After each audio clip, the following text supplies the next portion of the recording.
Before we begin, please tap that like button, subscribe to our channel, leave a comment, and share your thoughts below. It helps the story reach more hearts. You won't regret sticking with this one to the end.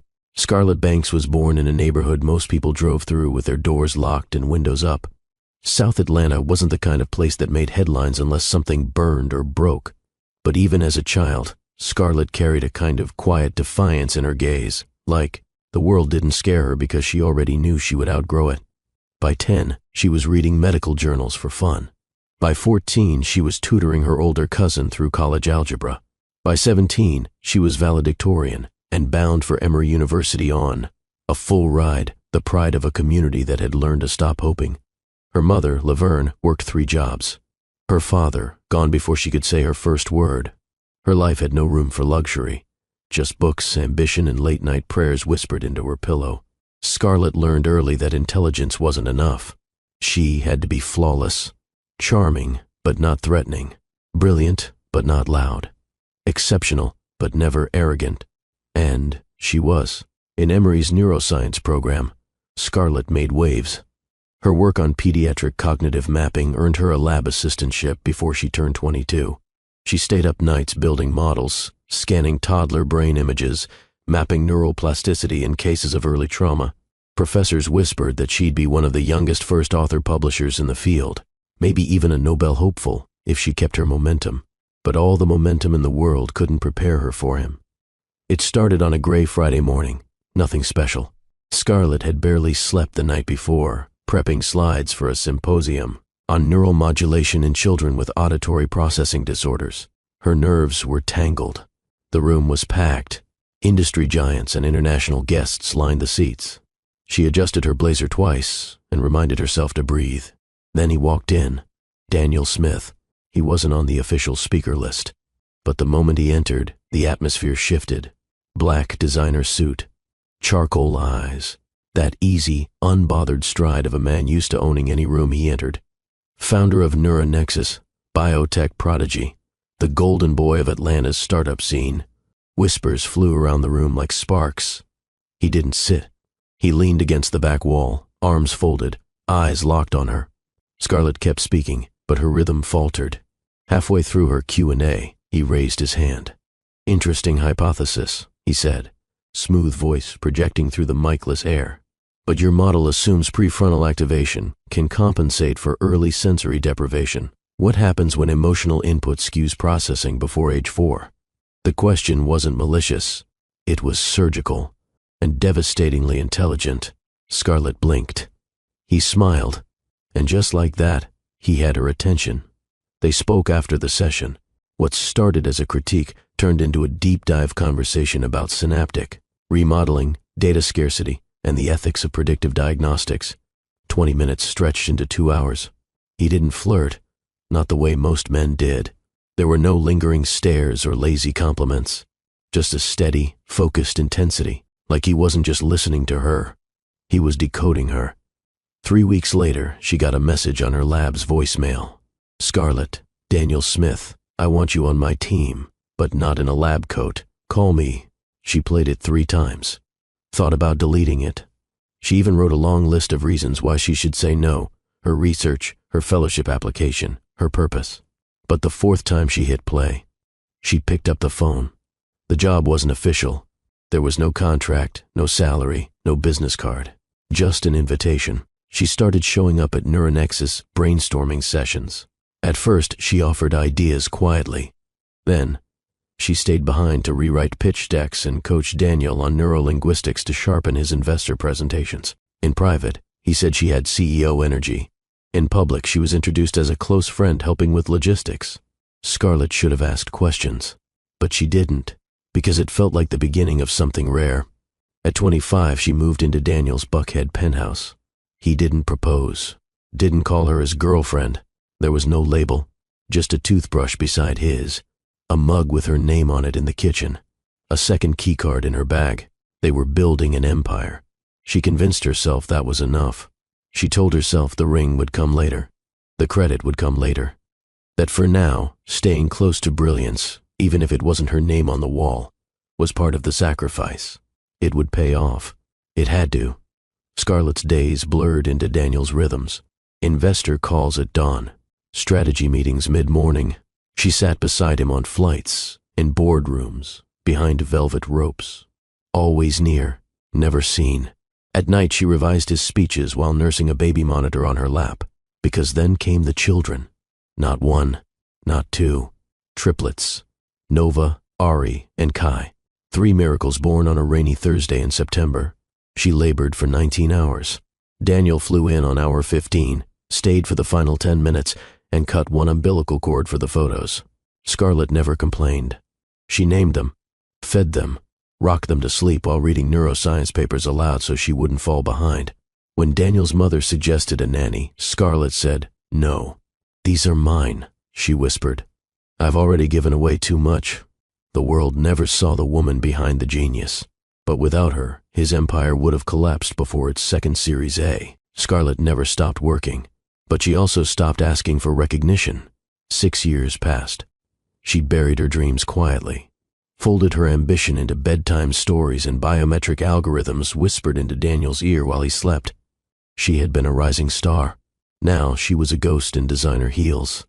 But even ghosts remember who they used to be. And ghosts, they always come back. Have you ever given your all, your talent, your dreams, your voice, for someone else's spotlight? Drop a comment if you've ever felt invisible while helping someone else rise. The first night Scarlett spent in Daniel's penthouse, she didn't sleep. The room was vast, glass walls, marble floors, a view that looked out over the Atlanta skyline like a throne above the city. But Scarlett didn't feel like a queen. She felt like a guest. Her suitcase sat unopened beside the door. Her shoes lined neatly against the wall. She didn't know where to put them. Daniel walked in past midnight, unbothered. He tossed his jacket on the velvet chair and dropped a kiss on her forehead. "Long day," he murmured. "Investor pullout in Paris." "Fixed it." Then he vanished into the bathroom. No questions, no welcome. Scarlett sat at the edge of the bed, staring at the skyline, wondering if she had just walked out of her life and into someone else's. 2 weeks later, she stopped wearing her badge to Neuronexus. She still came to the office, but only after hours or on weekends. Daniel said appearances mattered. Too many voices confused the narrative, he explained. Instead, she worked from home, edited strategy memos, drafted responses for the board. She'd finish a 40-page investor brief and watch as Daniel skimmed it on the balcony, then quoted it verbatim in an interview later. Scarlett didn't flinch when he called it his perspective. She just nodded. "You sounded clear." That became their pattern. He built the brand. She built the foundation. His world was relentless. Events, fundraisers, charity galas. Scarlett stood beside him in couture gowns he selected, smiling at donors, laughing at jokes that weren't funny. She became fluent in the art of being agreeable. Always 2 steps behind. Always dressed for roles she never auditioned for. In private, he praised her. "You keep me sharp," he said once, dragging his thumb across her lips before a dinner party. "Like a mirror that reflects my best." She wanted to tell him she was more than a mirror. But mirrors don't speak. So she stayed silent. When the kids came, everything changed, and nothing did. The pregnancy was rough. Triplets meant bed rest by month 5, hospital stays by month 6, and daily monitoring by month 7. Daniel flew in and out of appointments, depending on how his pitch calendar looked. Scarlett never asked him to stay. She knew better than to interrupt a man chasing greatness. Instead, she asked the nurses to leave the room during ultrasounds, just so she could cry in peace. After the babies were born, the penthouse turned into chaos. Nova was colicky. Ari barely slept. Kai refused bottles. Scarlett ran on 3 hours of broken sleep a night. Her body was sore, her mind foggy, but she still managed to create presentation slides between feedings. She once drafted a 24-page deck while pumping milk at 3 a.m. Daniel didn't notice. He only saw results. "You're incredible," he told her after one particularly brutal week. "You handle things. That's what I love about you." She smiled, but that night, she stared at herself in the mirror and didn't recognize the woman holding the toothbrush. She thought about leaving once, just once. It was 2:12 a.m. The kids had finally gone quiet. The apartment smelled like lavender and exhaustion. Scarlett sat on the kitchen floor with a cracked phone in her hand, rereading her old neuroscience notes. In another world, she'd be finishing her dissertation. In another life, her name would be on the cover of journals. She could almost feel the weight of the pen. But then Kai stirred, and Nova coughed, and Scarlett closed the notebook. She told herself she'd revisit the dream later, once things calmed down, once the chaos passed. But chaos never passes when you're the only one holding everything together. By year 5, Scarlett had become invisible in plain sight. Daniel's company valuation hit 9 figures. Investors hailed him as a visionary. Tech magazines printed his face in glossy spreads. Not once did they mention her. She didn't care, or at least, that's what she told herself. Until one morning, during a pre-launch meeting, Daniel said something that made her chest tighten. "I built this from the ground up," he said to a group of international funders, "all on instinct and grit." Scarlett sat at the end of the long table, holding a cup of coffee she didn't even want. No one acknowledged her. Later, in the car, she turned to him. "You could have mentioned the team." He shrugged. "They know." "No, they don't." Daniel glanced out the window. "Does it matter?" Scarlett looked at him for a long time, and then she looked at herself. And for the first time she began to wonder if love should feel like being erased. The thing about Daniel was, he never hit her, never yelled, never called her names. But emotional abandonment isn't always loud.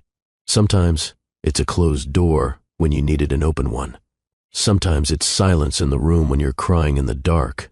And sometimes it's handing someone your genius, only to watch them rename it as theirs. Still, Scarlett stayed. She stayed when the board rejected her proposal to create a subdivision focused on pediatric research under Neuronexus. Daniel said it wasn't the right time.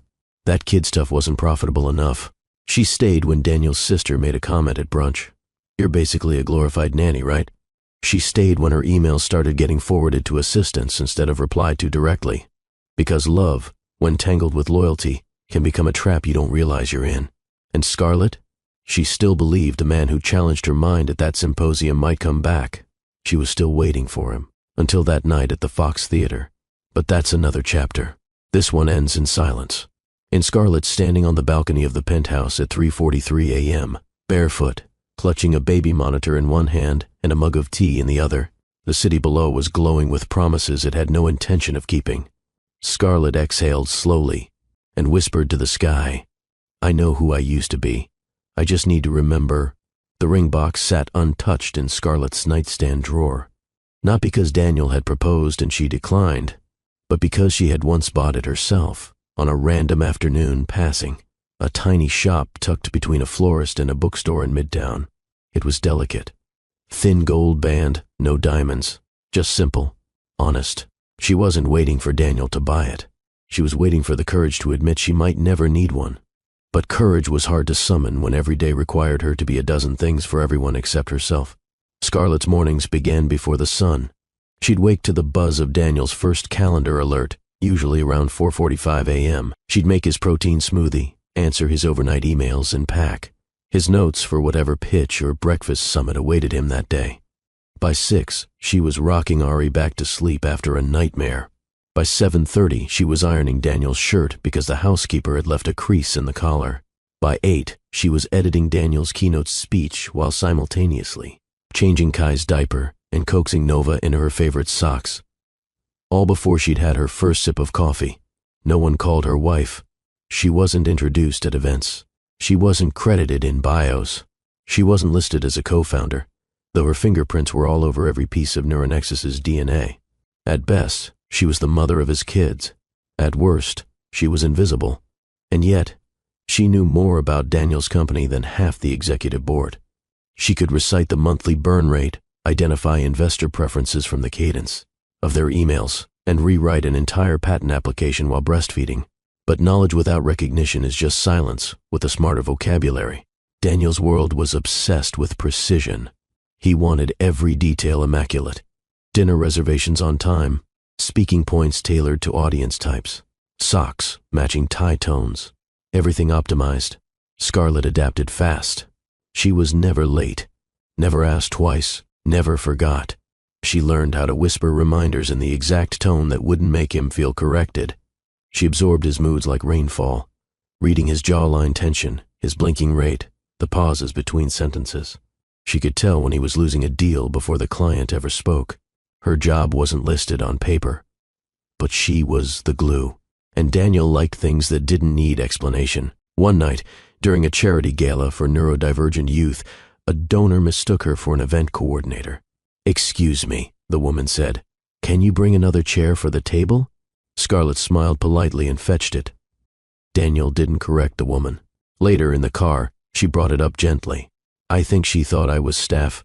"You handled it well," he replied. "No reason to embarrass anyone." Scarlett looked out the window and didn't respond. But inside, something in her shifted. She wasn't embarrassed. She was tired. The triplets became her world. Nova was the emotional one, always watching, always listening. Ari had a quiet rage beneath his calm exterior. And Kai? Kai was joy, laughter, mischief wrapped in curls. Scarlett built routines around them. Breakfast stories, playroom labs, afternoon nature walks. She used neuroscience games to stimulate their early cognition, tracking their speech and motor development with precision that would make any academic proud. She wasn't just raising them. She was shaping brilliance. She told herself that was enough. But at night, once they were asleep, and Daniel was away, again, Scarlett would sit on the floor with her old journals and wonder who she was without everyone else's needs to fulfill. Daniel's family never accepted her. They smiled, they nodded, but they never saw her. His mother once asked, "Are you still doing the brain thing, or are you full-time at home now?" Scarlett replied, "Both." The woman raised an eyebrow. "Ah, so not really either." It stung, not because it was cruel, but because it was strategic. Daniel never corrected her either. Later, when Scarlett asked why, he said, "She doesn't mean anything by it. Just ignore her." But ignoring only works when your self-worth isn't being chipped away by people you're forced to sit beside. Scarlett learned to keep her wins to herself. When an academic journal reached out to reprint one of her early conference papers, she celebrated alone. When her toddlers used advanced sentence structure months before their age group, she wrote it in her notebook and smiled silently. When her former professor emailed asking if she'd consider returning to research, part-time, she drafted a reply, deleted it, and never mentioned it to Daniel. There wasn't space for two stars in their household. One had to dim. Daniel believed in merit. He often said, "People rise to their level. If they don't, they weren't ready." Scarlett had risen. Quietly, repeatedly, without applause, and yet she was still at the bottom of the guest list. On their 6th anniversary, not of marriage but of the day she moved in, Daniel brought home an orchid. No dinner, no card, no reflection, just a flower and a nod. Scarlett accepted it with a smile, but after he left the room she gently placed it in the trash, not out of anger, but because it was too beautiful to be wasted on pretending. The neighbors in Buckhead referred to her as Daniel's woman. Not partner, not fiancé, just an attachment. One woman once asked, "Do you ever miss working, or are you fulfilled by domestic things?" Scarlett responded kindly, always kindly. But at home, she dug out her old thesis notes, dusted off her Emory folders, and reread the words she once wrote about cognitive imprinting and emotional scaffolding in early childhood. She remembered how she used to believe she'd change the world. She laughed bitterly, then tucked the papers beneath her pillow, as if they could remind her who she used to be in her dreams. On a rainy Saturday, while Daniel was away at a tech summit in San Diego, Scarlett took the kids to a museum. They wandered through exhibits, hands sticky with snacks, faces lit with curiosity. At one point they stumbled upon a neuroscience display, a replica of a child's brain, surrounded by digital projections showing how language evolved through the first 3 years. Scarlett stood frozen. That was her model. The design, the mapping, the structure. She had pitched it in a research forum years ago, before Neuronexus, before Daniel. Someone had recreated it. She wasn't credited, but she knew it was hers. She touched the glass and whispered, "Still here." Have you ever watched someone take your idea and present it like it was their own? Tell us your story below. Your voice matters here. Also, don't forget to hit the subscribe button and like this video before we continue. That night, Scarlett put the kids to bed and sat in the living room with a glass of water. No wine, no distractions, just silence. She opened a blank document, typed 2 words, Chapter 1. She didn't know what the book would be, but she knew it had to start somewhere. Because if she waited any longer, she'd vanish completely, and she'd worked too hard, dreamed too vividly, sacrificed too deeply, to disappear without leaving her name behind. There's a specific kind of heartbreak that doesn't come with betrayal or abuse. It comes from being overlooked, from standing beside someone for years, only to realize you were always invisible to them. That was the heartbreak Scarlett carried, not loud, but constant. In Daniel's world, gratitude was rare. Applause was for shareholders.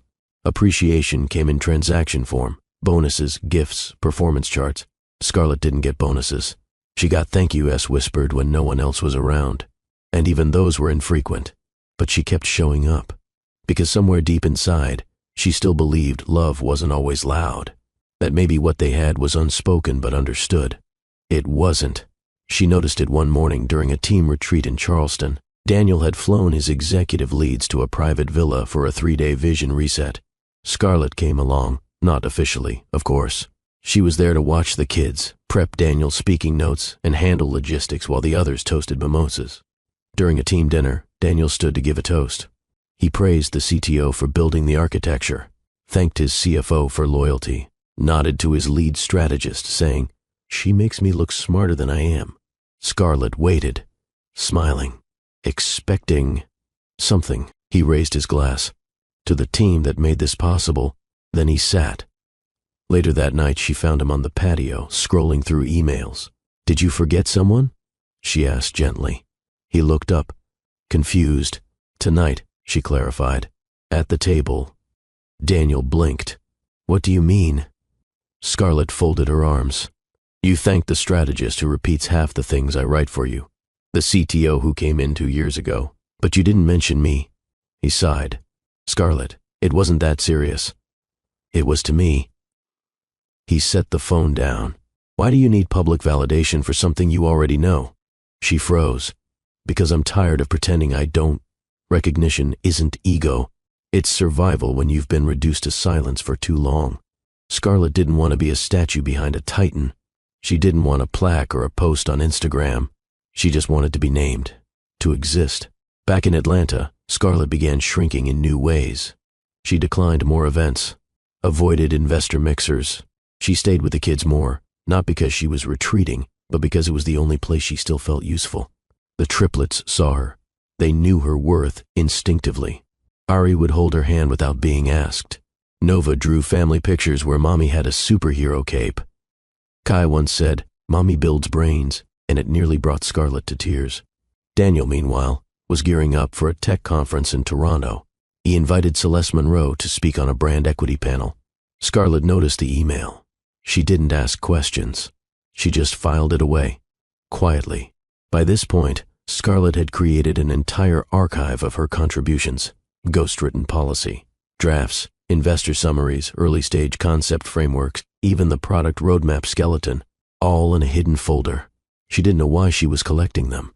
She only knew that one day, someone might need to know the truth, even if that someone was herself. One evening, while Daniel was in LA and the kids were asleep, Scarlett opened her laptop and typed out a mock grant proposal for a new research initiative, early cognitive repair through applied neural patterning. She gave it a name, the Elise Protocol, after her grandmother, the first woman in her family to graduate college. She didn't know if it would go anywhere, but as she typed, her fingers moved like they remembered who she was. Every hypothesis poured from a place inside her that had been dormant for too long. She wasn't writing to impress anyone. She was writing to breathe. Daniel returned from LA with new branding deals, fresh partnerships, and another watch to add to his collection. Scarlett asked how it went. He grinned. "They love me. We're on the cusp of something massive." She smiled. But she didn't ask for details, because she knew what we meant in his language. It never included her. On the twins' 4th birthday, Daniel hosted a backyard brunch. The Smiths flew in from Buckhead. Neuronexus execs floated in with overpriced gifts and polite small talk. Celeste Monroe arrived late. Scarlett opened the door and froze. The woman stood poised in a red dress, heels high enough to rival ego. "Hey," Celeste said brightly. "I brought the twins a Montessori playset. Organic wood, of course." Scarlett smiled. "They'll love that." Celeste made herself at home, chatting with Daniel's father, helping herself to champagne, laughing at a volume slightly too high. Scarlett caught her touching Daniel's wrist once. Daniel didn't pull away. He didn't look at Scarlett either. That night, after the last balloon popped and the last dish was scrubbed, Scarlett sat at the kitchen counter with her notes. She stared at the Elise protocol outline and made a decision. She would apply to the University of Amsterdam's Advanced Neuroscience Fellowship, just to see, just to remember what it felt like to choose herself. Weeks passed. She said nothing to Daniel. But every day, she checked her email. Just once, just in case. Then one morning, as she poured cereal for Nova and tied Kai's shoelaces, her phone buzzed. She opened it casually, expecting a sale notification or a group chat alert. But there it was. Subject: acceptance into UVA Fellowship Cohort 2025. Her hands trembled. She read it twice. 3 times. Then sat on the floor and cried. Quiet, breathless tears. Not because of joy, but because something dormant had just awakened. She didn't tell Daniel immediately. She wanted the right moment. But moments like that don't exist in relationships built on imbalance. So she chose a Tuesday night. They were having dinner. The kids had gone to bed. The TV was low. I got accepted into a neuroscience program in Amsterdam, she said softly. Daniel looked up from his phone. For a paper? For a full fellowship? Pause. Silence. Then, what about the kids? They'd come with me. Another pause. You're serious? She nodded. Very. Daniel exhaled. You'll be alone over there. No support, no family. I'll have me. And who's going to help you raise 3 kids while dissecting infant cognition? I've been doing that for 6 years already. He didn't say congratulations. He didn't ask for details. He just said, let me know what you need from me. Scarlett nodded, but in that moment she knew. He had never truly seen her, and she was done begging to be seen. That night, as she packed her old notebooks into a single suitcase, she whispered to herself, I'm not leaving for Amsterdam. I'm leaving for me. Scarlett had never cared for Atlanta's high society scene. The champagne always tasted like performance, and the smiles were stretched tight like corsets. Still, she'd gone to every gala, every launch, every award night. She showed up for Daniel, dressed in gowns he liked, styled to match the image he crafted. But that night felt different. Daniel's 37th birthday was being held at the Fox Theater, historic, lavish, dramatic. A venue meant for declarations, not whispers. Scarlett was late, though not by accident. She'd spent the day with the kids, helping Ari build a cardboard city, brushing Nova's hair into soft twists, and letting Kai spill pancake syrup all over her silk top. It was life, messy and beautiful. When she finally changed, she picked a simple black dress, no designer label, no statement heels, just her. In her hand, she carried a small, gift-wrapped box. Inside it, a worn leather journal filled with Daniel's early startup scribbles, annotated by her own ideas from 6 years ago, and a vintage Rolex, an exact model he once pointed at in a window and whispered, someday. She hadn't wrapped them for effect. She wrapped them out of love. That was her mistake. The moment she stepped into the theater's marbled lobby, she felt it. A shift, a chill, something off.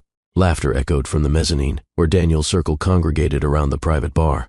Scarlett made her way up the grand staircase. Every heel click felt louder than it should have. At the top, she spotted him, Daniel, smiling wide, dressed in a sharp navy tux, surrounded by familiar faces. And then she saw her, Celeste Monroe, the influencer turned brand consultant. Blonde, lithe, dressed in scarlet silk that clung like a second skin. She was feeding Daniel a piece of cake, laughing as icing smeared the corner of his mouth. Daniel leaned forward and let her wipe it away with her thumb. His family roared with amusement. Scarlett stood frozen. No one noticed her. Correction. No one acknowledged her. She blinked slowly, shifted her weight. Daniel finally turned as if hearing a distant bell. Oh, he said with a polite smile. Perfect timing. Perfect timing? Like she was a server delivering a second bottle of wine. We should talk, he added. Upstairs. No apology. No guilt. Just casual suggestion, like nothing had ruptured. Scarlett nodded. She followed him to one of the private suites overlooking the ballroom. The door clicked shut. He didn't offer her a seat. He didn't take one either. He reached into his jacket and pulled out an envelope, set it on the glass table between them. Scarlett looked at it, said nothing. "It's a check," Daniel said. "4 million. Her throat tightened. "You deserve comfort," he continued. "Peace. The Decatur house is yours. The kids' tuition will be covered indefinitely.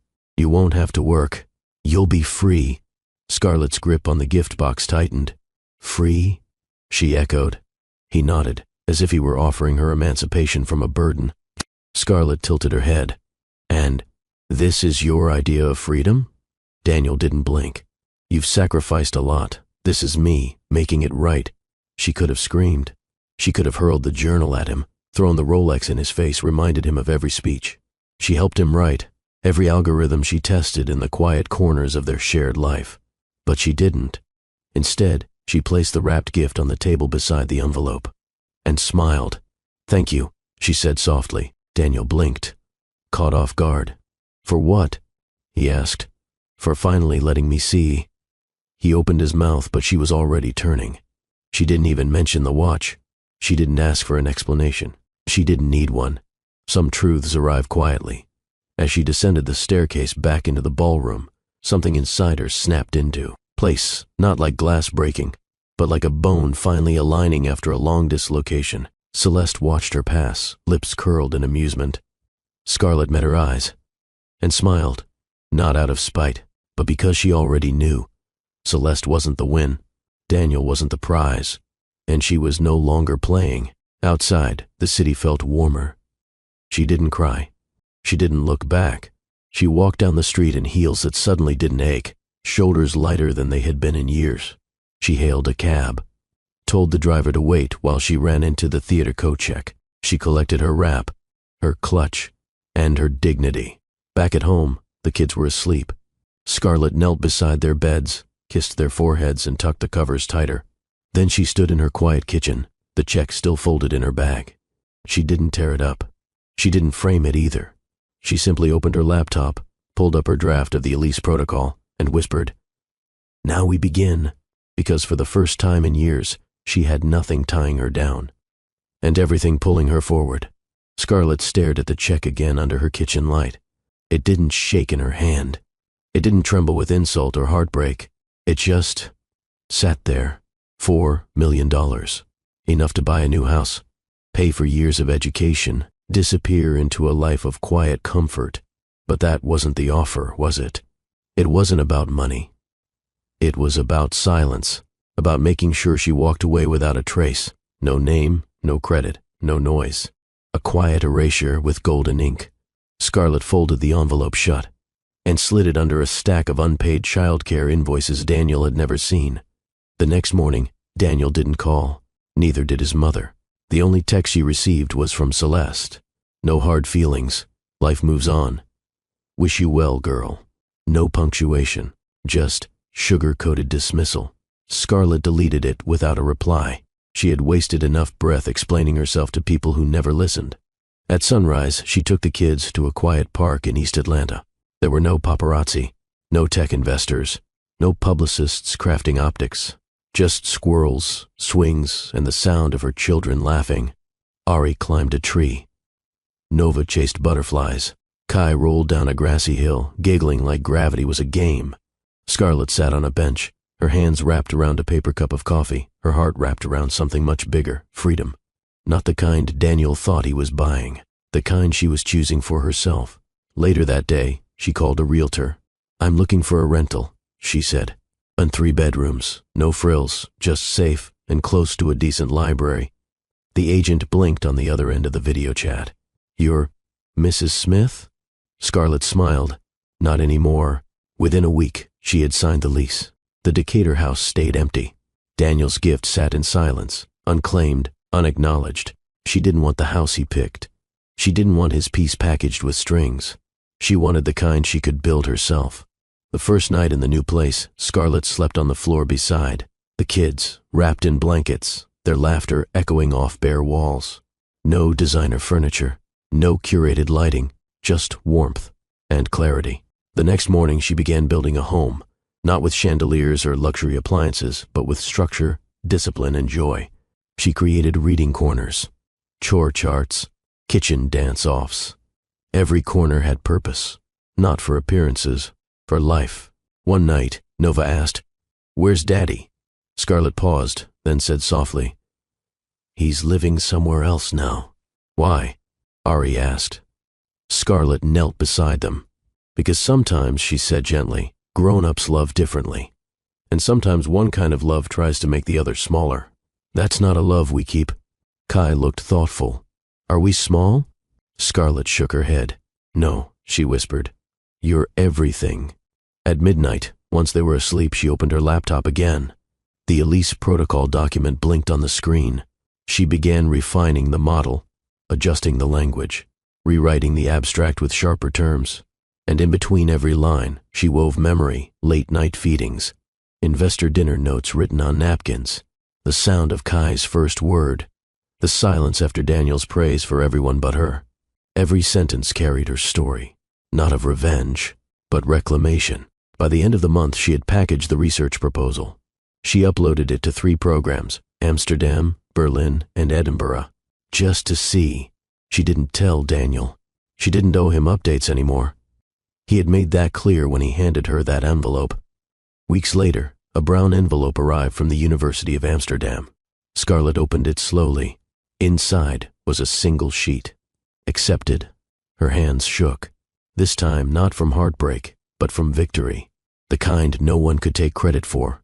She stood in the middle of her small kitchen and exhaled like she hadn't in years. She was going to Amsterdam. With the kids. Without the shadow. She packed light. Just clothes, toys, her laptop, and the journal Daniel never opened. She didn't leave a note. She didn't announce her departure. She simply informed Daniel via email. "We'll be relocating to Amsterdam for academic reasons. The children are safe. My attorney will be in touch with updated guardianship logistics. Respectfully, Scarlett." Daniel didn't reply immediately. When he finally did, it was short. "Let's talk when you're back." She never answered, because she wasn't planning on coming back, not to him, and not to the version of herself he once tried to contain. Amsterdam was quieter, cooler, gentler. Scarlett enrolled the triplets in a bilingual school down the street. They loved it instantly. Nova joined the art club. Ari took interest in robotics. Kai became the official classroom comedian. Scarlett walked them to school every morning, rode her bike to the university, and returned each afternoon to warm hugs and finger paintings. She started teaching, started testing, started publishing again. No more ghostwriting. Her name was on the cover. First, bold. In her 3rd month there, she sat in a cafe reviewing peer notes when an unfamiliar voice said, "You left the formatting open." She looked up. Dr. Elias Vaney, geneticist, visiting from London. Tall, quiet, eyes like autumn. He smiled gently. "Sorry, I always notice grammar. It's annoying." Scarlett smiled back. "I'll survive."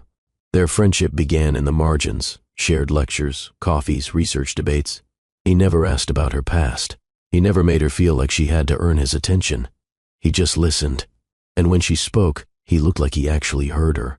Not as a favor, as a reflex. One day she returned a research text he'd loaned her. Elias invited her in for tea. She wore a knit sweater, no makeup, hair undone. He poured chamomile. Her hands trembled slightly. "I'm not fragile," she said softly, "but I've been invisible." Elias reached across the table, gently touched her jaw. "I see you." Their lips met, and everything stilled. No theatrics, just honesty. Scarlett opened beneath him, not because she had to, because she chose to. Scarlett sat cross-legged on the wooden floor of her Amsterdam flat. No rugs, no fancy decor, just pale light pouring through the wide windows and the soft sound of wind outside. The triplets were asleep, finally. Their breathing patterns were different, but familiar to her now like lullabies. Kai's quiet snore, Ari's soft sigh, Nova's gentle murmur of unfinished dreams. Scarlett's laptop screen glowed in the dark. The file named the Elise protocol blinked with possibility. She didn't open it yet. Instead, she wrapped her arms around her knees and allowed herself a moment to feel it. Not fear, not doubt, but presence. It was the first night in 6 years where no one expected her to vanish behind someone else's shine. The flat wasn't glamorous. It smelled faintly of paint and freshly delivered cardboard boxes, but it was hers. She had chosen the location for its walkability, for the school nearby, for the way the sunlight hit the windows around noon and flooded the kitchen with warmth. There was no security gate, no housekeeper, no marble backsplash, but the fridge was covered in finger drawings and alphabet magnets, and that, to Scarlett, was enough. Earlier that day, she had taken the Triplets to a canal-side bookstore. Nova had found a Dutch picture book about mermaids. Kai insisted on a science puzzle. Ari, more quiet than usual, asked for a journal. "I want to write what I see," he said. Scarlett ruffled his hair.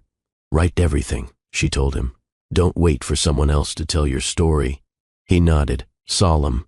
Scarlett didn't realize until later that she was really speaking to herself. Back at the university, she kept her head down. Not from shame, but to focus. Her presence stirred whispers. A newcomer, American, published before re-entry. Rumors floated about her connection to Neuronexus.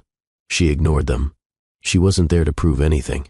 She was there to reclaim everything. Scarlett's lab station became her altar. Test results, brain scans, graphs, notebooks. She immersed herself in pediatric neural response modeling. She refined her original theories with newer methods, light pattern testing, language interruption recovery. She kept office hours, led lectures, built new mentorship programs for first general scholars, and when she went home, she became mommy again, making grilled cheese, patching, stuffed animals, and helping Kai pronounce bibliothèque correctly. Her days were long. At night, when the city grew quiet and the kids were tucked in, Scarlett would make tea and write. Not in academic terms, not for grants or forums, for herself. Tiny essays, love notes, ideas scratched onto napkins, truths whispered only to her. That first night, sitting in the stillness, she picked up her journal and wrote one sentence: "I was always the blueprint." One afternoon, Elias stopped by her office. He held a thumb drive and 2 coffees. "I translated your data model into a simulation," he said, placing the drive on her desk. "Also, caffeine." Scarlett raised an eyebrow. "You did that in 2 nights?" Elias shrugged. 3. I slept once." She smiled. "You didn't have to." "I wanted to." There was no flirtation in his tone. Just commitment, not to her, to the work, to the shared vision. They worked together for hours, shoulder to shoulder. When they spoke, it was easy, unforced. Scarlett didn't have to shrink her vocabulary or rephrase her ideas to protect a man's pride. She didn't have to wait for space. He made it, naturally. That night, she returned the research book he had loaned her. A gesture, nothing more. Elias invited her in. Scarlett hesitated, not because she was unsure of him, but because she wasn't sure of herself. He noticed. "You don't have to," he said quietly. "Not tonight, not ever." She stepped inside. "Tea?" he asked. She nodded. He poured chamomile. No sugar, just warm, comforting, present. As she reached for the cup, her fingers brushed his. She froze, so did he. Their eyes met. And then she said it, the truth that had lingered in her throat for months. "I'm not fragile," she whispered, "but I've been invisible." Elias didn't respond with pity. He didn't offer reassurance. He simply lifted his hand and touched her cheek. "I see you." They didn't kiss right away. The silence between them was tender, not tense. Scarlett leaned in slowly. Testing. Elias met her halfway. Their lips brushed. Soft, unsure, real. It wasn't a fairy tale. It wasn't fire. It was recognition. And sometimes, that's enough to start a wildfire. They moved together in the quiet. His hands traced the curve of her back, not possessively, but like reading a map with reverence. Scarlett trembled, not from fear, but from memory. This wasn't Daniel's world of performance and conquest. This was safe, intentional, slow. When he lifted her sweater over her head, she didn't flinch. When he kissed the stretch marks on her stomach, she didn't hide. When he whispered, "Tell me what you want," she didn't freeze. She answered, clearly, confidently, and he listened. Afterward, they lay wrapped together, breath slowing in sync. Elias didn't ask what came next. He didn't assign her a role. He simply said, "You didn't have to thank me for anything tonight." Scarlett turned toward him. "I wasn't going to."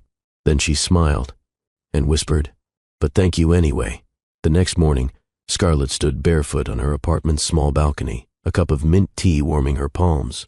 The city moved gently around her, cyclists whispering past, tram bells clanging. In the distance, cafe tables filling with students and thinkers. Nothing rushed, nothing performed, and for the first time in years, neither did she. Inside, the kids were getting ready for school. Nova was brushing Ari's curls. Kai was practicing Dutch phrases and giggling when he got them wrong. Scarlett smiled. She didn't need marble countertops or status. She had this, and this was real. At the university, Scarlett quickly became known for her discipline. She wasn't the loudest in meetings, but her research spoke louder than any speech. The Elise Protocol, once a scattered theory born between feedings, was now a fully formed model, supported by trial cases, neural imaging data, and real-time developmental outcomes. Professors began citing her. Students started asking for mentorship, and slowly, Scarlett's name found its way onto panels, forums, and symposium invites, not as Daniel Smith's former partner, not as the woman behind Neuronexus, but as Dr. Scarlett Banks. She hadn't just reinvented herself. She had finally been restored. In the evenings, after class and lab work, she walked the canals with the kids. They fed ducks, picked tulips, read stories in 3 languages. They weren't just adapting, they were thriving. Ari started writing poetry in his journal. Nova joined a coding group. Kai became friends with a boy who taught him how to ride without training wheels. One night, Nova asked, "Why did we leave America?" Scarlett thought for a moment. "Because Mommy needed to remember who she was," she answered. Nova blinked. "Did you forget?" "No, baby," she said, kissing her daughter's forehead. "But someone else tried to make me." Back at the lab, Elias and Scarlett continued working closely. Their bond deepened, not in dramatic declarations, but in the details. He remembered how she took her coffee. She noticed how he always tapped his pen when deep in thought. They challenged each other intellectually, respected boundaries, and never assumed access. One afternoon, while reviewing case notes, Elias asked, "What's your biggest fear?" Scarlett didn't hesitate. "Waking up in someone else's life again." He nodded, then said, "My fear is not recognizing myself in mine." Their eyes met. No follow-up needed. Some connections live in quiet understanding. On their next night together, there was no hesitation. Scarlett arrived at Elias's apartment wearing a long cream sweater over leggings. No makeup, no pretense. He opened the door with a smile and didn't say a word. He just stepped aside and let her in. That night was different. Still slow, still tender, but full of certainty. They kissed like people who had learned not to waste time. They touched like explorers, curious, reverent. Scarlett climbed onto him in the soft candlelight, her hands pressed against his chest. "This is my body," she whispered, "and I'm not giving it away. I'm choosing where it belongs." Elias didn't try to control her pace.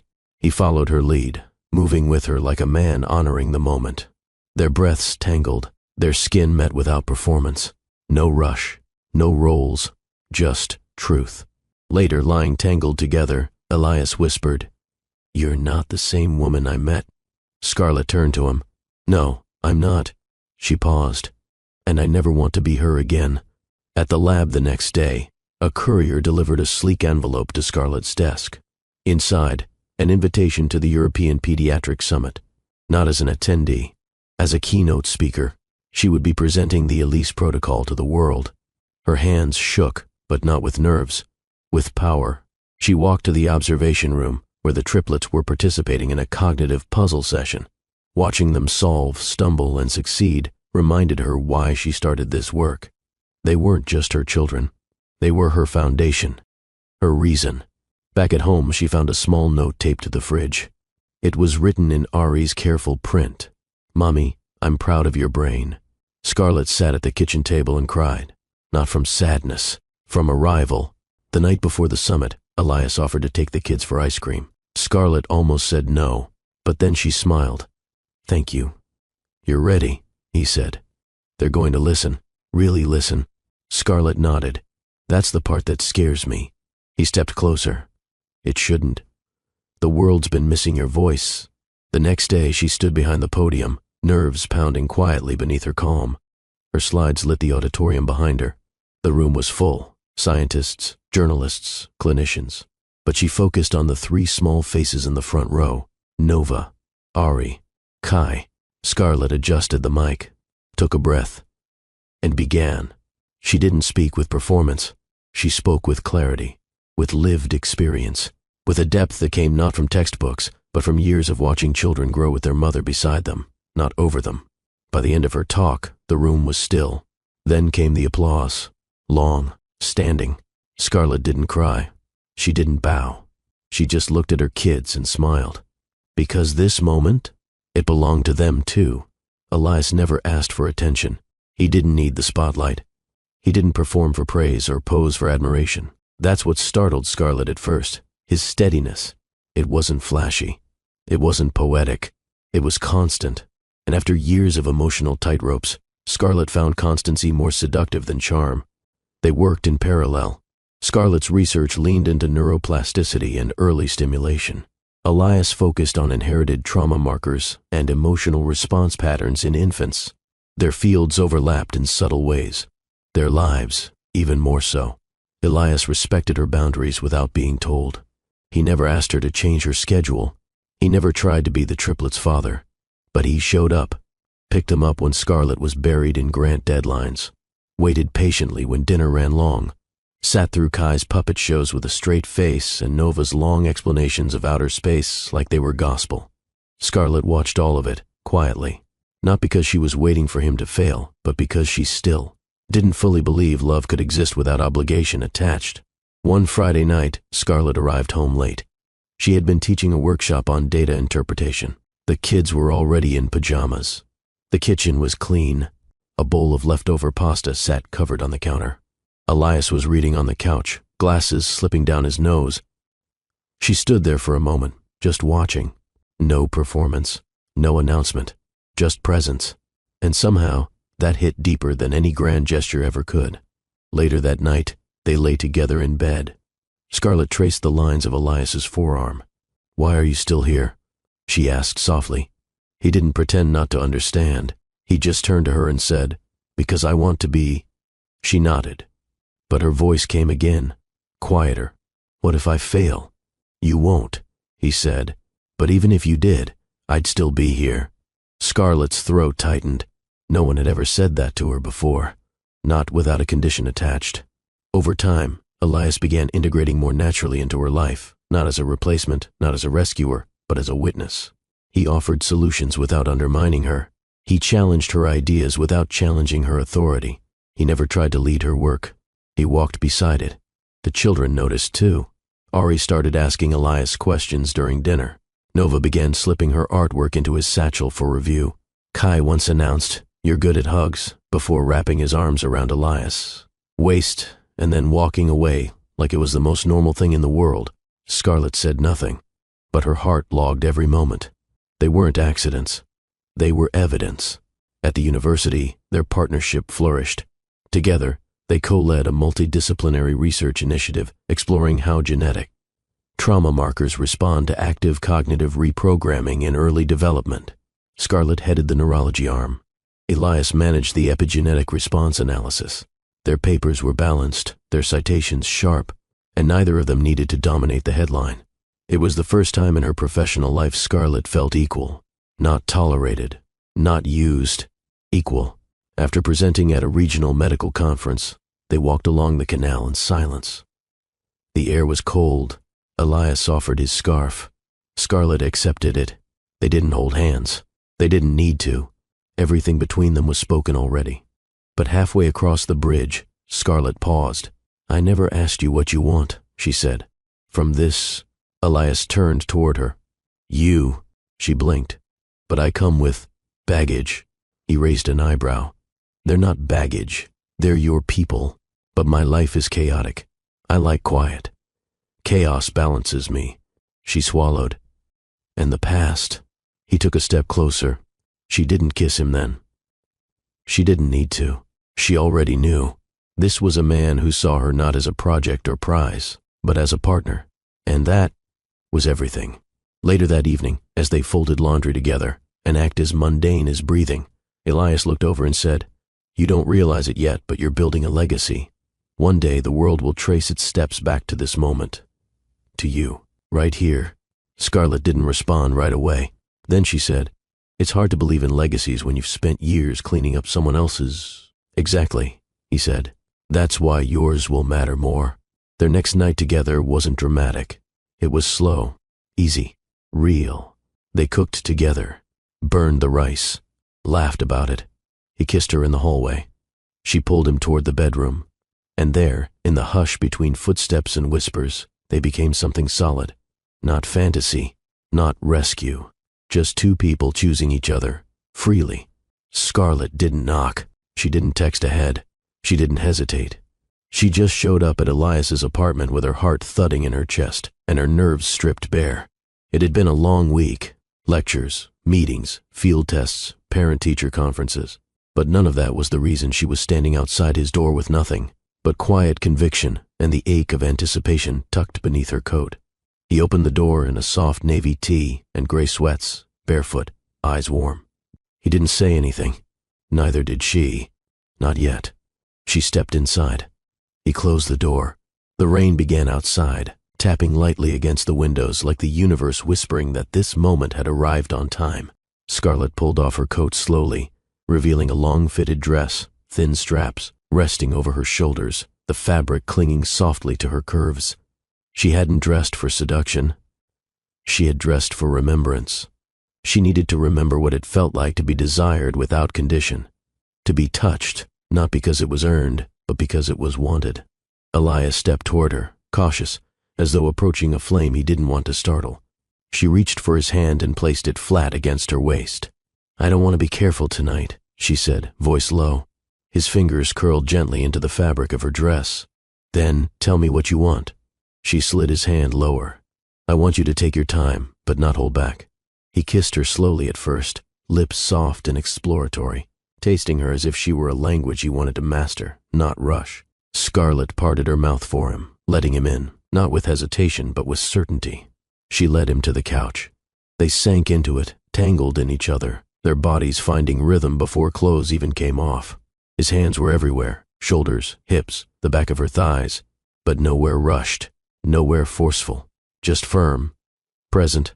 When he kissed the hollow of her throat, she sighed, long and low, as though the pressure in her lungs had finally broken free. He eased the straps of her dress down with reverence, exposing her slowly, like unwrapping something sacred. Her skin responded instantly. She felt heat rise from the center of her belly outward, blooming across her chest, neck, jaw. Elias leaned back just to look at her. "You are—" he began. She stopped him with a kiss. "No metaphors," she whispered against his lips. "Just keep going." He obeyed. He stood, lifted her in his arms and carried her to the bedroom without ceremony. No stunts, no words, just breath and need. Scarlett didn't resist. She wanted to be carried. She wanted to be wanted. The bed was warm from the radiator, soft beneath her back. Elias stood over her, pulling his shirt off slowly, then sliding down his sweats. She watched him with open hunger. The definition of his chest, the way his muscles moved with control, his thighs, strong and steady. He was the kind of man who didn't just take his time. He honored it. When he climbed onto the bed, hovering over her, their eyes locked again. Scarlett reached up, brushed a thumb along his lower lip. "I've never done this without performing," she whispered. "Not like this." He kissed her palm. "Then don't perform." She nodded. "And let go." He kissed her again, deeper now, slower. His mouth moved down her chest, his tongue tracing every inch he uncovered. She arched beneath him, hands in his hair, her breath breaking into half-formed moans. His hands explored her hips, her inner thighs, caressing with care and purpose. When he finally reached the center of her heat, he didn't rush. He teased, tasted, took. Scarlett's head rolled back, a soft cry escaping her throat, legs trembling under his tongue. She had never felt so fully consumed, so seen, so undone. Elias moved up, kissing a trail along her stomach, her ribs, the curve of her jaw. She pulled him down by the back of the neck. "I need you inside me," she whispered, voice thick with desperation. Now, he entered her slowly, one deep stroke. Scarlett gasped, not from pain, but from the shocking intimacy of it, from the way he filled her, not just physically, but with something deeper, something real. Her hands clutched his back, nails pressing into his skin as he began to move. Not fast, but deep, measured, like he was answering every question her body had ever been too afraid to ask. They moved together like memory and melody, raw and rhythmic. Scarlett's moans grew louder, her body trembling, legs tightening around his waist. She clung to him, kissed him, whispered things she didn't know she'd been holding in for years. Harder, she breathed. Don't hold me like I'll break. Elias responded with a groan, hips driving deeper, hands gripping her. Thighs, his pace quickening just enough to push her over the edge. Her climax hit like a flood, sudden, hot, overwhelming. She cried out, tears pricking her eyes, chest heaving as the wave rolled through her, and even then, he didn't stop. He slowed, held her, kissed her through it. She felt every heartbeat in her chest and every tremble in her limbs. She reached for him again. I want more, she whispered, voice raw. You have all of me, he said. Then he kissed her again and rolled onto his back, pulling her on top. Scarlett straddled him, hair wild, skin glowing with sweat and satisfaction. She looked down at him and smiled, truly smiled. Then she sank down, taking him in again, slow, inch by inch. Elias groaned beneath her, his hands holding her hips, letting her lead this time. Scarlett moved with purpose, riding him with a mix of power and surrender. Her body rocked in waves, her moans filling the room like a song only he could hear. He watched her the whole time, never looked away. Even when he came, it was with her name in his mouth and her body wrapped tight around his. They collapsed into each other, breathless, wrapped in sweat and softness. Scarlett buried her face in his chest. Elias kissed the top of her head. Neither of them spoke for a long while. Eventually, she whispered, I didn't know it could feel like that. Elias stroked her back. You've never been with someone who knew how to see you first. She closed her eyes. Let the warmth settle. Let herself rest. Not as an escape, but as a woman finally choosing ease. It began with an email. Scarlett was in the lab, finalizing her team's first external trial report for the Elise protocol, when the subject line hit her inbox like a strike of static, urgent, allegations of plagiarism. At first, she thought it was spam, another scare tactic from online trolls. But when she opened it, her stomach dropped. The message came from the university's ethics committee. A formal inquiry had been opened into claims that Scarlett's research bore significant resemblance to a white paper published by Genetics Inc. in 2017. Attached, a comparison document. Sections of her work highlighted alongside segments of the genetics paper. A sick familiarity crawled up her spine. Genetics, Daniel's family's company. Of course. Scarlett closed her laptop, sat still. Her thoughts didn't race. They sharpened. She reached for her phone, scrolled through her archive of lab notes, timestamps, audio recordings, and digital drafts. She had built the Elise protocol from scratch. Every theory, every application. And she had been developing the initial model back in 2015, years before Daniel ever entered her life, let alone before she'd ever heard of genetics. She didn't panic. She documented. She prepared. Because if they thought she would shrink again, they had clearly forgotten what happened when a woman like her remembered who she was. Later that day, a printed copy of the accusation circulated among department heads.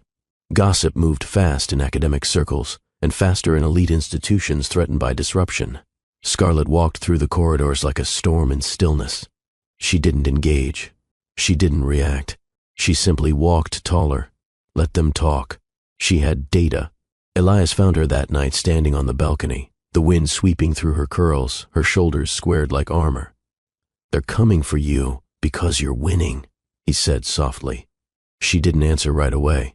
Then, they're coming for me because I stopped hiding behind someone else's success. Elias stepped beside her. What do you need? Scarlett turned toward him, eyes clear, space, quiet, and no one telling me to soften this. He nodded. Done. The hearing was scheduled for Friday. She was given 3 days to compile a defense. While most people would have scrambled, Scarlett opened her notebook and got to work. Every chart, every napkin scribble, every time-stamped audio note she'd recorded over the years, narrating neural behavior, while folding laundry or driving the kids to playgroup, became her arsenal. She built her timeline like an architect builds a tower, detail by detail. truth by truth, unshakable. On the day of the hearing, she dressed in a simple black blouse, her curls pinned back, no makeup except for a soft berry lipstick. She didn't come to impress. She came to stand. The room was full, 40 researchers, senior faculty, a few members of the ethics board, and a handful of reporters waiting outside. Scarlett took her seat at the front. She didn't smile. She didn't blink. The opening statement was clinical, a monotone review of the claim, referencing potential overlap with a genetics document authored by a research assistant 2 years after Scarlett's initial notes had been logged. They asked her if she had a statement. She stood, opened her file, and began. What followed wasn't a defense, it was a dismantling. With clear dates, methodical references, and a calm voice, she walked them through her process, from the earliest napkin diagram, to her first neural map, to her children's speech progressions that had inspired parts of the sensory repair model. She played an audio clip from 2015, her own voice, recorded in her tiny apartment while feeding Ari, explaining how mirror neuron disruption might be rerouted through micro-reward stimulation. Some in the room shifted. One professor leaned forward. Another blinked rapidly. She showed them digital timestamps, scans of journals, archived email drafts, and finally she concluded, "My work wasn't born in a boardroom. It was built in a nursery, a kitchen, a quiet corner of a life no one thought was valuable enough to document. But I documented it, because I knew one day this moment would come." Then she sat and waited. There was a long silence. Then someone stood. Dr. Wenders, a senior neurologist known for his sharp skepticism. He looked at Scarlett, then at the panel, and said, "Miss Scarlett, I owe you an apology." Applause didn't come fast. It came slow, rising like a tide, then louder, then all at once. Scarlett didn't bow. She didn't smile. She nodded once. Outside, reporters shouted questions. Cameras flashed. She ignored all of it. Elias was waiting near the steps. She walked straight to him. He didn't speak. He just opened the car door. She slid in, exhaled, closed her eyes.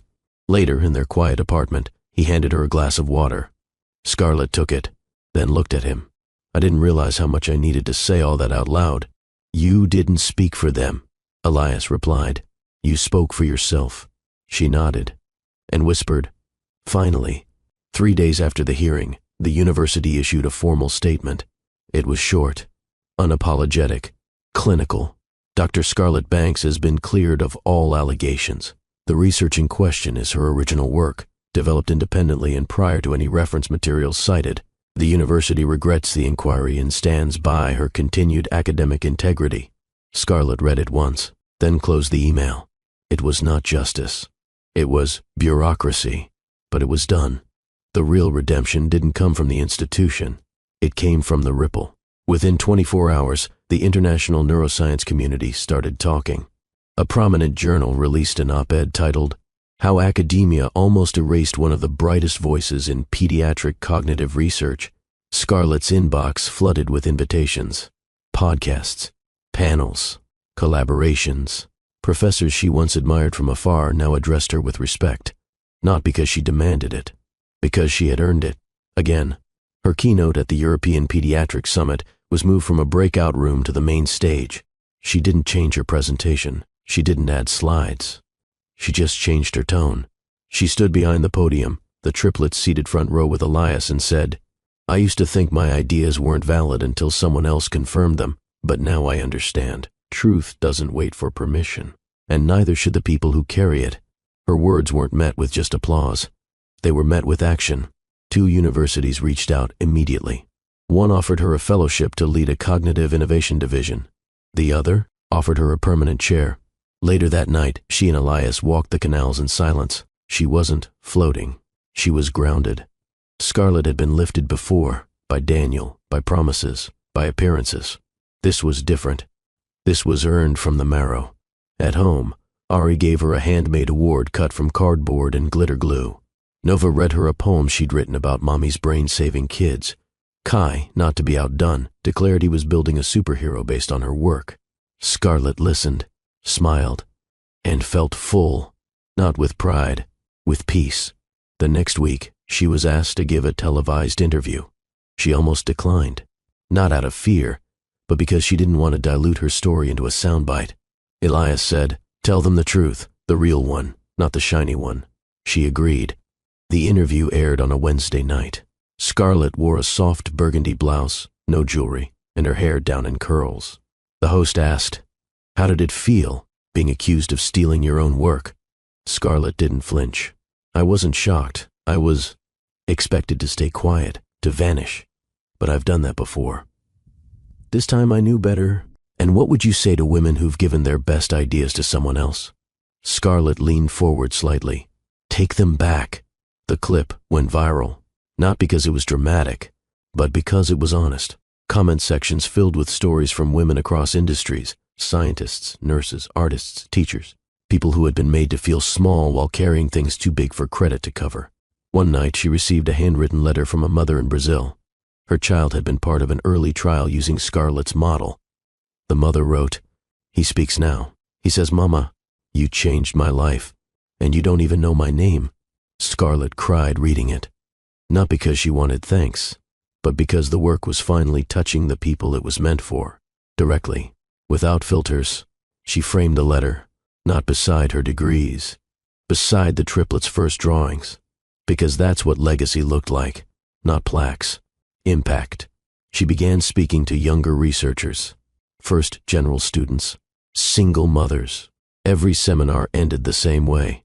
"Your name matters. Put it on your work. Say it out loud. Don't let them forget it." And they didn't. Her sessions began to fill beyond capacity. She started mentoring full-time. The Horizon Institute, one of Europe's most prestigious neurological bodies, invited her to head its pediatric cognition wing. Full autonomy, full recognition, full control. She accepted, not because she needed a title, but because she had earned the authority to say yes on her own terms. Elias surprised her with a small dinner that night. Just him, the triplets, and a homemade cake with icing that read, "Chief of Brains and Bravery." They laughed until Kai got frosting in his curls. Scarlett stood in that candlelit kitchen, watching her life glow. It wasn't fancy. It wasn't famous. It was real. And hers. The room was dim, lit only by the amber glow of a lamp in the far corner. Rain pattered gently against the window pane, a quiet rhythm in the background. As Scarlett stepped out of the bathroom, towel drying her hair, Elias sat on the bed, legs stretched out, reading one of her old research drafts she'd left open on the desk. "You rewrote the whole second phase," he said, glancing up. "It's stronger, sharper." Scarlett tossed the towel over the chair and walked toward him in nothing but an oversized t-shirt that hung mid-thigh. She shrugged. "I needed it to reflect where I am now." He looked at her a beat longer, then closed the folder and set it aside. "So where are you now?" Scarlett crawled onto the bed, straddling his legs without hesitation. "Here," she said, her voice low, "with you." Wanting more, he leaned up, kissed her gently at first, then deeper. Scarlett grabbed the hem of her shirt and pulled it over her head, dropping it to the side without breaking eye contact. She wasn't hesitant, not anymore. Her body was no longer a battleground or a performance. It was hers, and she was choosing this moment, choosing him. Elias sat back slightly, his hands settling on her waist. His eyes scanned her with a look that wasn't possessive. It was appreciative, almost reverent. "You look like power," he whispered. "I feel like it," she replied, guiding his hands lower. Their mouths met again, this time with heat, the kind of heat that didn't demand. It invited. He kissed her throat, her collarbone, the space between her breasts, making her shiver with each press of his lips. She moaned softly, rocking against him, hands threading through his hair as her need deepened. She pushed him back against the pillows, climbed over him fully, and took her time, not to tease, but to savor. Scarlett kissed her way down his chest, her fingers trailing lightly over his skin, feeling every muscle shift beneath her. When he groaned, low and deep, she smiled. She loved that sound. She loved knowing she had caused it. Elias sat up, cupping her face with both hands. "You're not who you used to be." "No," she breathed. "I'm more." Then she kissed him again, harder, wetter, hungrier.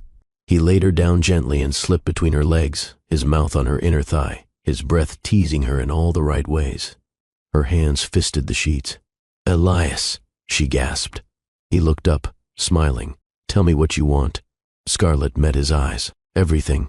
He gave it to her. His tongue was skilled, steady, relentless. She came fast, arching off the mattress with a cry that echoed against the walls. But he didn't stop. He kept going, drawing every aftershock from her body until she was, trembling beneath him, her skin flushed and glistening with heat. When he finally moved up and entered her, it felt like the last piece of something falling into place. Scarlet gasped again, not because it hurt, but because it felt like coming home. They moved together in sync, her legs wrapped tight around his waist, her nails digging into his back as he drove deeper. Elias kissed her neck, whispered her name like it was a vow. Her body clung to his like it had found its match. Not someone to worship, not someone to serve, but someone to burn with. Scarlet rolled on top again, her rhythm confident, her body wild. She rode him like she had nothing to prove, only everything to feel. Elias gripped her hips, met her every movement with groans that fueled her.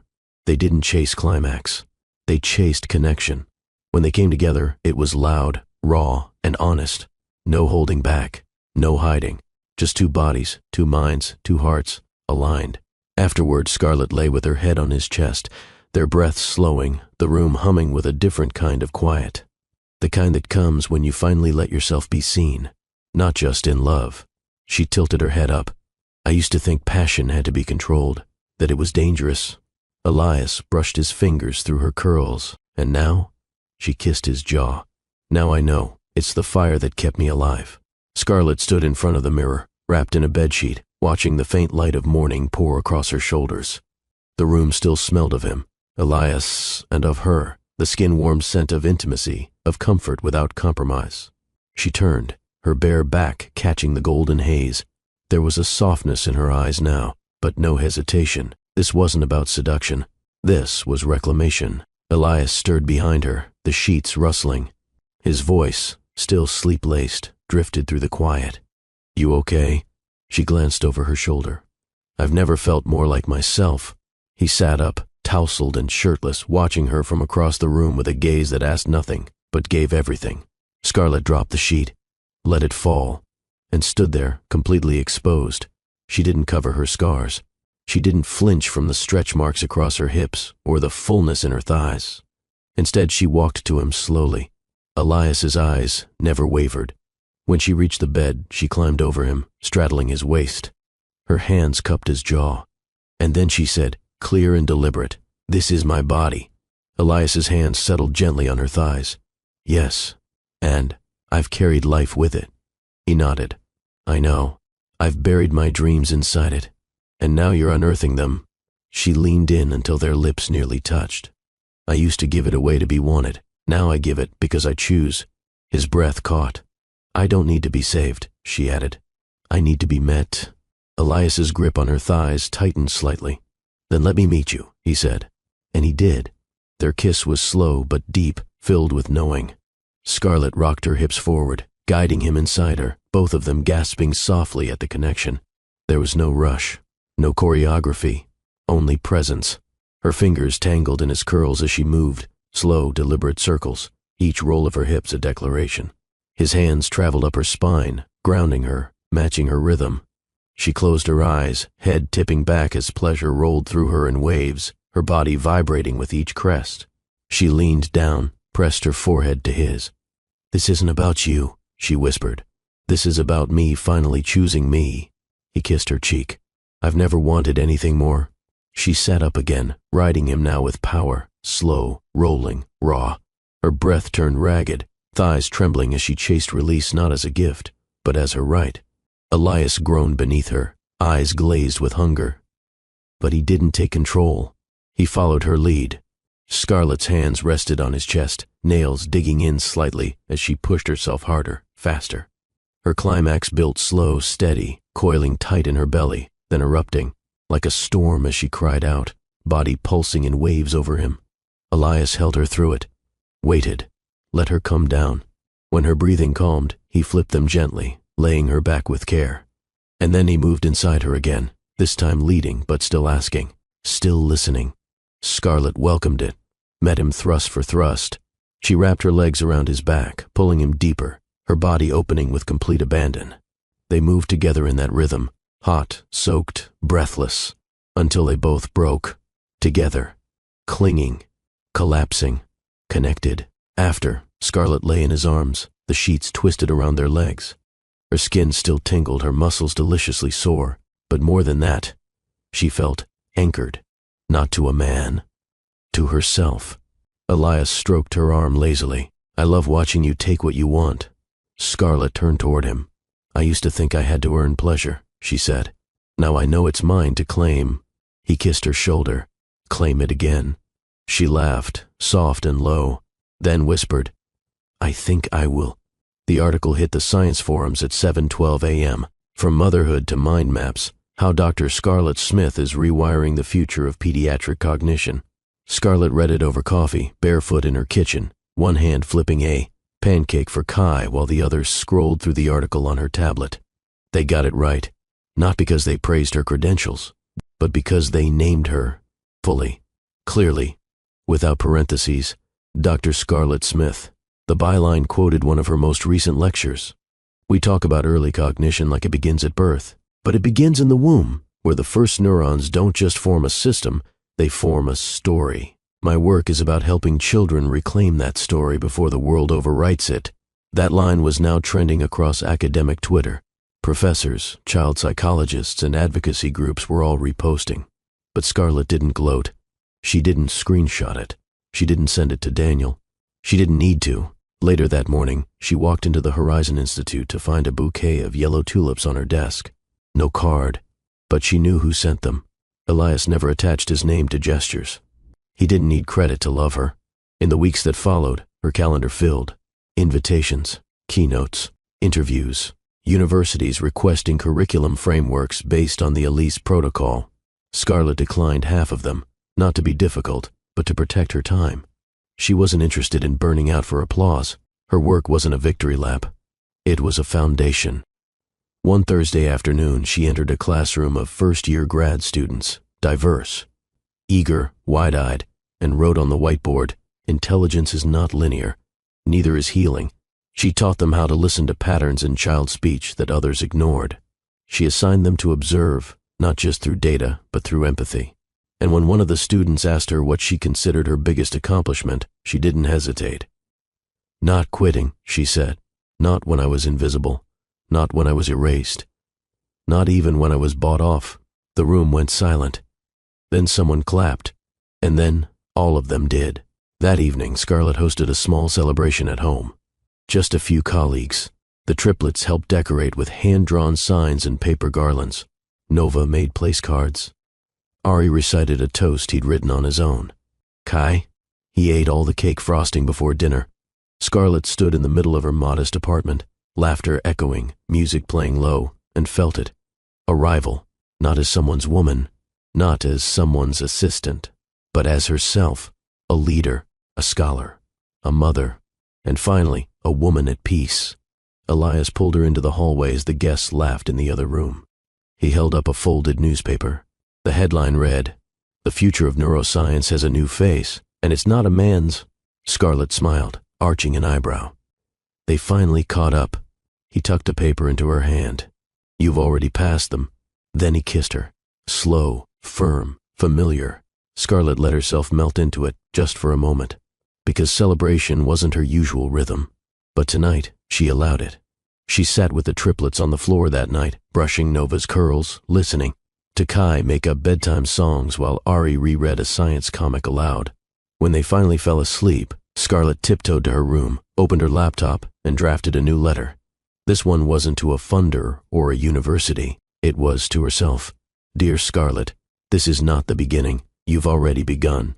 This is the moment you realize you no longer need anyone to hand you the pen. You've had it all along. Write the future now, with your name in bold." Daniel first saw the headline during a quarterly shareholders meeting. He had just wrapped up a presentation on Neuronexus's international expansion when his assistant slid a tablet in front of him. At the top of the screen, from stay-at-home to scientific savior, how Dr. Scarlett Smith is redefining early brain development. Beneath the headline was a photo, Scarlett, standing on stage at the European Pediatric Summit, her curls glowing under soft light, her voice mid-sentence, her children seated proudly in the front row. She wasn't behind anyone. She wasn't part of someone else's story. She was the story. Daniel's jaw tightened. The meeting moved on, voices blurring as investors discussed funding timelines. But he didn't hear them. He kept staring at the screen, kept seeing her, the woman he once asked to shrink herself, the mother of his children, the partner he paid to disappear.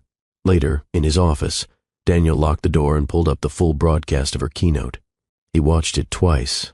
The first time, in silence. The second, with his jaw clenched and his hand pressed to his lips. She spoke clearly, boldly, with authority he never let her display when they were together. She used terminology they once brainstormed over late-night takeout, ideas she'd scribbled on receipts while balancing a baby in one arm and a whiteboard marker in the other. He remembered those nights. He remembered her brilliance. And he remembered not giving it air. He sent her a message. Short, no subject line. I saw the article. Her reply came hours later, I figured.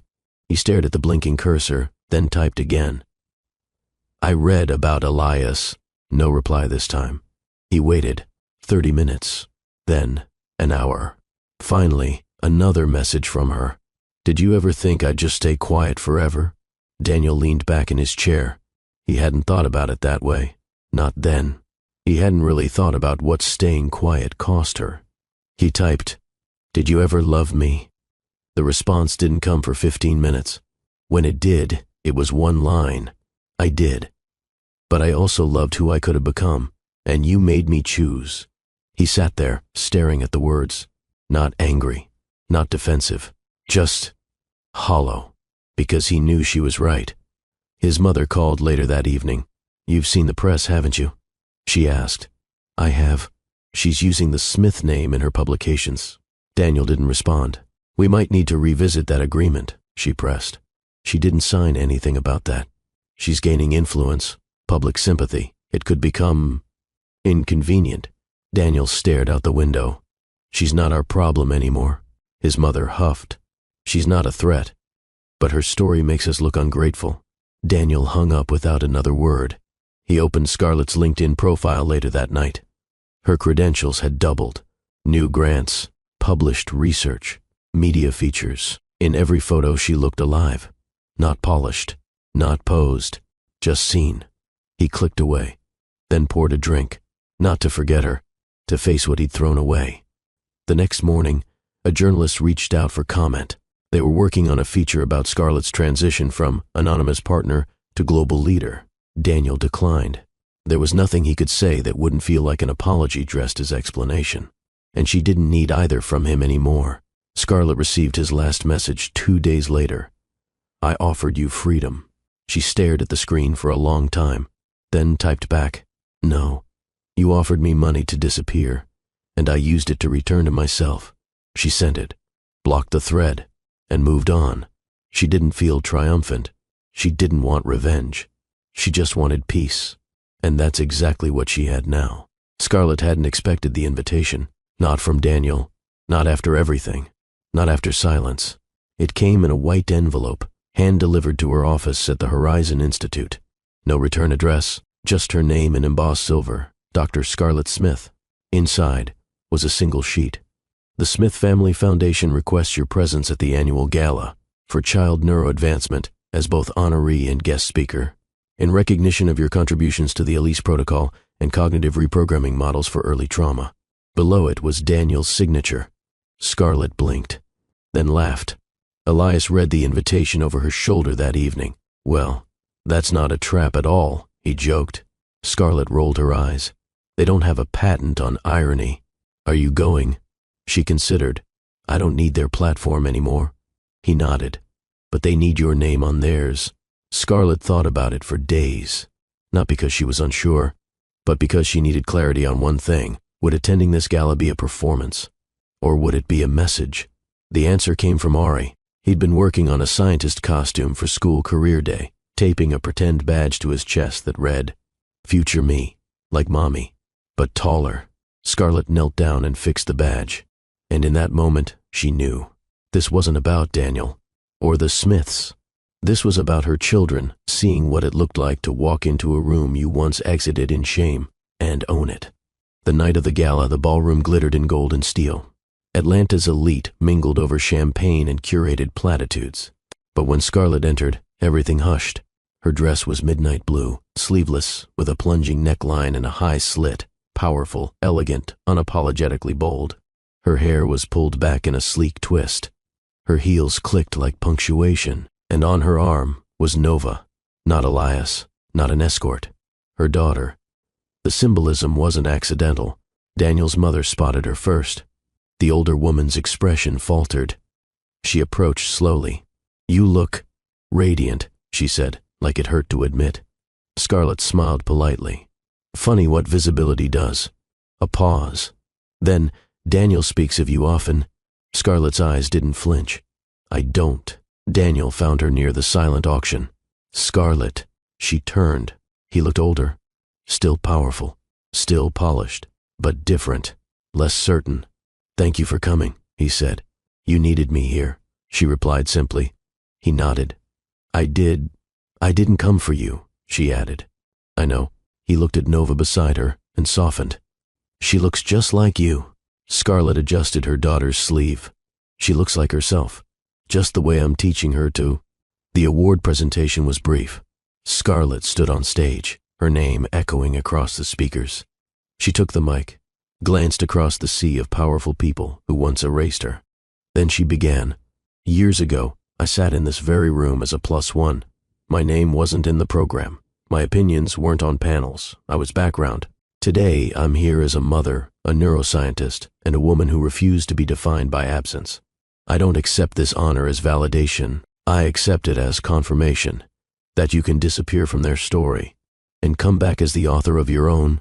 The applause was thunderous, but Scarlett didn't smile for the room. She smiled for Nova, who was watching, learning, becoming. Later, Daniel approached once more. "I have a proposal," he said. She sighed. "Daniel, no strings, no deals, just a contribution." He handed her a folded document. The title read, "Endowment Proposal. The Scarlett Elise Fund for Early Neuroresilience, $2.5 million. No oversight. Full creative control." Scarlett stared at it. He added softly, "This isn't guilt. It's gratitude." She met his gaze. "This changes nothing between us," she said. "I know." She looked down at the document again, and then she smiled, not out of shock, but out of clarity. "I'll accept it," she said. "But not from you." He blinked. "You'll sign it over to the Institute. My name stays, but the power moves through legacy, not ego." He nodded. "I can live with that." Scarlett extended her hand. They shook, not as lovers, not even as friends, but as people who understood the value of letting go. It was raining when Scarlett returned home from the gala. Not the kind of rain that drenched you, the kind that whispered. She stepped out of the car barefoot, heels in one hand, hair damp from the mist. Nova was asleep in the back seat, her head tilted to one side, clutching the event brochure like it was a storybook. Scarlett carried her daughter upstairs, tucked her in, kissed her cheek, and lingered for a moment, watching her breathe. She hadn't just shown up at that gala. She had rewritten her own ending. Elias was already in the kitchen, his sleeves rolled up, chopping ginger. The scent of citrus and spice danced in the air. He didn't ask how the night went. He didn't need to. He slid a mug of hot tea toward her without a word and kissed her temple. Scarlett didn't speak either. She just leaned into him. Later, after the rain settled and the city quieted beneath its soft midnight, they lay in bed, wrapped in nothing but sheets and silence. No urgency, no heat demanding attention. Just two bodies, warm and close. She rested her cheek against his chest, fingers tracing the lines of his collarbone. Elias whispered, "You did something brave tonight." Scarlett nodded. It didn't feel brave. It felt necessary. "That's the most honest kind of courage," he murmured. She smiled into his skin. For a long time, neither of them said anything. They just breathed in rhythm. Scarlett had known desire before. She'd known heat, lust, hunger. But this was something else entirely. She raised her head and looked into his eyes. "I used to think love was rescue," she said. Elias's brow softened. "Someone to pull me out when I was drowning. Someone to shield me." He waited. "And then I realized," she continued, I don't need saving. I needed space, safety, room to remember who I was before the world told me what to become. He brushed a curl from her forehead. And now? Scarlett's eyes didn't waver. Now I know love isn't about escape. It's about choosing someone who walks beside you, even when the road's already yours. Elias kissed her, slow, intentional. Not a spark, a flame, a gentle burn that asked for nothing and offered everything. They didn't rush. He undressed her, as if each layer was a chapter he respected. She returned the touch with reverence, not passion as performance, but as presence, as proof of trust, of choice. The intimacy that followed was quiet. No moans echoing into the night, just soft gasps. Tender laughter, hands that memorized, not conquered, bodies that listened. Afterward, Scarlett lay on her back, his arm curled beneath her. She stared at the ceiling, the softness of his breath brushing her shoulder. "Do you ever feel like we skipped the chaos?" she asked. Elias chuckled. "You've lived enough of that for both of us." She turned to him. "I thought I needed someone who would fight for me, break down doors, burn things to the ground. And instead, you got a man who folds your laundry and doesn't interrupt your thoughts." Scarlett laughed, genuine and full. "Yes," she whispered. "Exactly that." They made love again in the early hours, this time with more heat, more hands, more mouth. But even then, it wasn't possession. It was alignment, not bodies fitting, but souls. In the silence that followed, Scarlett whispered into the dark, "I think I'm finally free." Elias kissed her knuckles. "You always were. You just stopped apologizing for it." The next morning, sunlight spilled across the room. Scarlett woke to the sound of Ari arguing with Kai about cereal. She pulled on a robe and padded into the kitchen, hair messy, face bare. Elias was flipping pancakes again. Nova was humming at the table, drawing with a red crayon. The world didn't need to be perfect. It just needed to be true. And this was hers.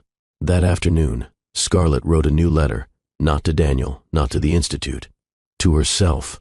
Again. But this time, it was shorter. "Dear me, you are no longer surviving. You are choosing. And love, real love, doesn't ask you to disappear. It sees you. And stays." Hello, family. Have you ever realized love wasn't rescue, but recognition? Drop a comment if you're learning to love without losing yourself. And if you're still here, still watching, please don't forget to hit the subscribe button and tap on the notification bell so you don't miss a single moment. They came with a new offer. Not Daniel this time, his mother. She arrived uninvited at Scarlett's office in a silver Chanel suit, carrying an envelope thick with contracts. The receptionist tried to intervene, but Scarlett waved her in. She was ready. The older woman sat gracefully across from her, crossing her legs like she owned the building. "I'm not here to argue," she began. Tone clipped but polite. "Just to propose a solution." Scarlett folded her hands. "I've learned," the woman continued, "that there's value in understanding when to make peace. The family is prepared to offer $10 million. Scarlett blinked once. "For what?" "For your children. For their future. For their protection." Scarlett leaned back slowly. "They're not an investment," she said. "They're human beings, and that's why we want them raised with the full resources the Smith name affords." Scarlett's eyes didn't flinch. "They're already being raised with something far better, self-worth." The contract was detailed. Education trusts, international access, summer estates, inheritance rights, all conditional on Scarlett stepping down from full custody and agreeing to joint decision-making under Smith family advisement. A board, essentially, for 3 toddlers. Scarlett flipped through the pages, then closed the folder gently. "I walked away once because I didn't want a war," she said. "But don't mistake that for weakness." The older woman's expression flickered. "Think carefully," she warned. "This isn't just about you anymore." "You're right," Scarlett replied. "It never was." Scarlett filed for sole custody the next morning. Not out of revenge, not out of spite, out of clarity. The triplets deserved one stable home, one compass, one parent who wouldn't dangle love like a prize. Daniel was served the papers 2 days later. The shock in his voice when he called her wasn't anger. It was confusion. "You really think I'd try to take them from you?" he asked. Scarlett was quiet. "I think," she said gently, You let people who don't love them the way I do dictate too much of your life. He exhaled. This is going to turn ugly. No, it's going to turn legal. The headlines came fast. Ex-wife of tech mogul files for sole custody of Smith heirs, $10 million offer rejected in explosive custody move. Scarlett didn't read the comments, but her team did. Some called her strategic. Some called her brave. Others called her bitter. She stayed silent. Her lawyers spoke for her in court, and her children spoke for her in smiles, bedtime routines, and scribbled crayon art on refrigerator doors. The courtroom was cold. Daniel looked uncomfortable in his suit. Scarlett wore a cream pantsuit and minimal makeup. She sat upright, calm, unshaken. The judge asked questions about parenting schedules, education plans, discipline approaches. Scarlett answered clearly, lovingly. She spoke of the triplets' individual personalities, of how Ari needed structure, how Kai thrived on creative freedom, how Nova asked questions that deserved answers, not distractions. Daniel's lawyer pushed hard. They referenced Scarlett's travel schedule, media exposure, public-facing life. Scarlett's lawyer responded with documented care schedules, therapy assessments, and glowing pediatric reports. It was Daniel himself who broke form on day 3. During his testimony, when asked what role he played in their everyday life, he paused, longer than expected, then said, "Less than I should have." There was silence. Even his mother looked startled. Daniel cleared his throat. "My children deserve consistency, stability, the kind that isn't packaged in wealth but in presence." Scarlett didn't look at him, but her fingers trembled slightly. He wasn't lying. Not anymore. After the hearing, Daniel asked to speak with her in private. In a quiet corridor, he finally said what had been building for weeks. "I'm sorry." Scarlett stared at him. "For what, exactly?" "For letting my family speak for me. For not protecting you. For not protecting them from what power can look like when it's poisoned." She crossed her arms. "And now, I'm not fighting you anymore." Her heart jumped, but she didn't show it. "Then, withdraw." He nodded. "If you promise one thing." Scarlett raised an eyebrow. "That they know I tried, that they know I didn't give up, even if I gave in." She considered it, then nodded once. The judge's ruling came a week later. Sole custody granted to Scarlett Smith. Daniel would retain visitation, regular, flexible, compassionate. No board, no supervision, just fatherhood, earned through humility. That night, she took the triplets to the park. No security, no cameras. Just the 4 of them beneath a sky streaked with late summer gold. Nova skipped ahead. Ari asked 1,000 questions. Kai picked up every leaf he could carry. Scarlett sat on the bench and watched them. Free, unbought, unbroken, hers. It began with a bedtime story. Scarlett had written it in the dark, after a long day of depositions and media whispers. The kids were tucked in. The house was quiet, but her heart was loud. She sat at the kitchen table with a pen in hand, not her laptop, not a recorder, just ink and stillness. She didn't write to prove anything. She wrote because there were truths the court transcripts couldn't hold. "Dear Ari, you ask why I always check your lunchbox twice. It's because I remember the day you cried when I forgot the blue spoon. Not because it was special, but because it made things feel just right. That's what I try to be for you. Not perfect, just right. Dear Kai, your dreams are bigger than gravity. The way you built a spaceship out of cereal boxes tells me you won't wait for someone to hand you wings. I want to be the floor beneath your feet so you can jump. I want you to fly. Dear Nova, you asked me if love could change people. Yes, it can, but it shouldn't have to. I want you to know the kind of love that meets you at your best and doesn't flinch at your worst. And until then, I'll be that love for you." She didn't intend to submit the letters, but her attorney saw them in a folder one morning before court and said, on the final day of the hearing, the judge requested closing arguments. Scarlett stood, not her lawyer, not a paralegal, her. She stepped to the center of the courtroom, pulled the 3 folded letters from her coat pocket, and began to read. Her voice didn't tremble. She didn't dramatize. She simply shared what motherhood had taught her, that parenting wasn't about being flawless. It was about being willing. Willing to be wrong, to apologize, to stay up late with fevered brows, to learn cartoon character names by heart, to kneel beside scraped knees and broken hearts. It was about presence, not presence in theory, but in lunchboxes and lullabies. Daniel watched from his seat. He didn't interrupt, didn't look away. He'd given his statement already. But this was something else. Scarlett wasn't defending herself. She was defining love. The courtroom fell silent after she finished. No closing rebuttals, no objections. Just air filled with the echo of a mother's voice, raw and reverent. The judge leaned forward, then said quietly, "I've read hundreds of custody files, medical records, income reports, education plans." She tapped the letters gently on her desk. "But these are the first documents that made me understand what kind of home these children already have." It wasn't dramatic. There was no gavel slam, just a sentence. Full custody remains with the mother, but it felt like thunder. Outside the courthouse, cameras waited.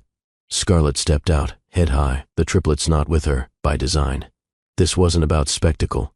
It was about space, about drawing boundaries between the public and the sacred. A journalist asked, "Do you have anything to say to families going through similar fights?" Scarlett turned, her voice calm. "Don't fight to win, fight to protect." Then she left.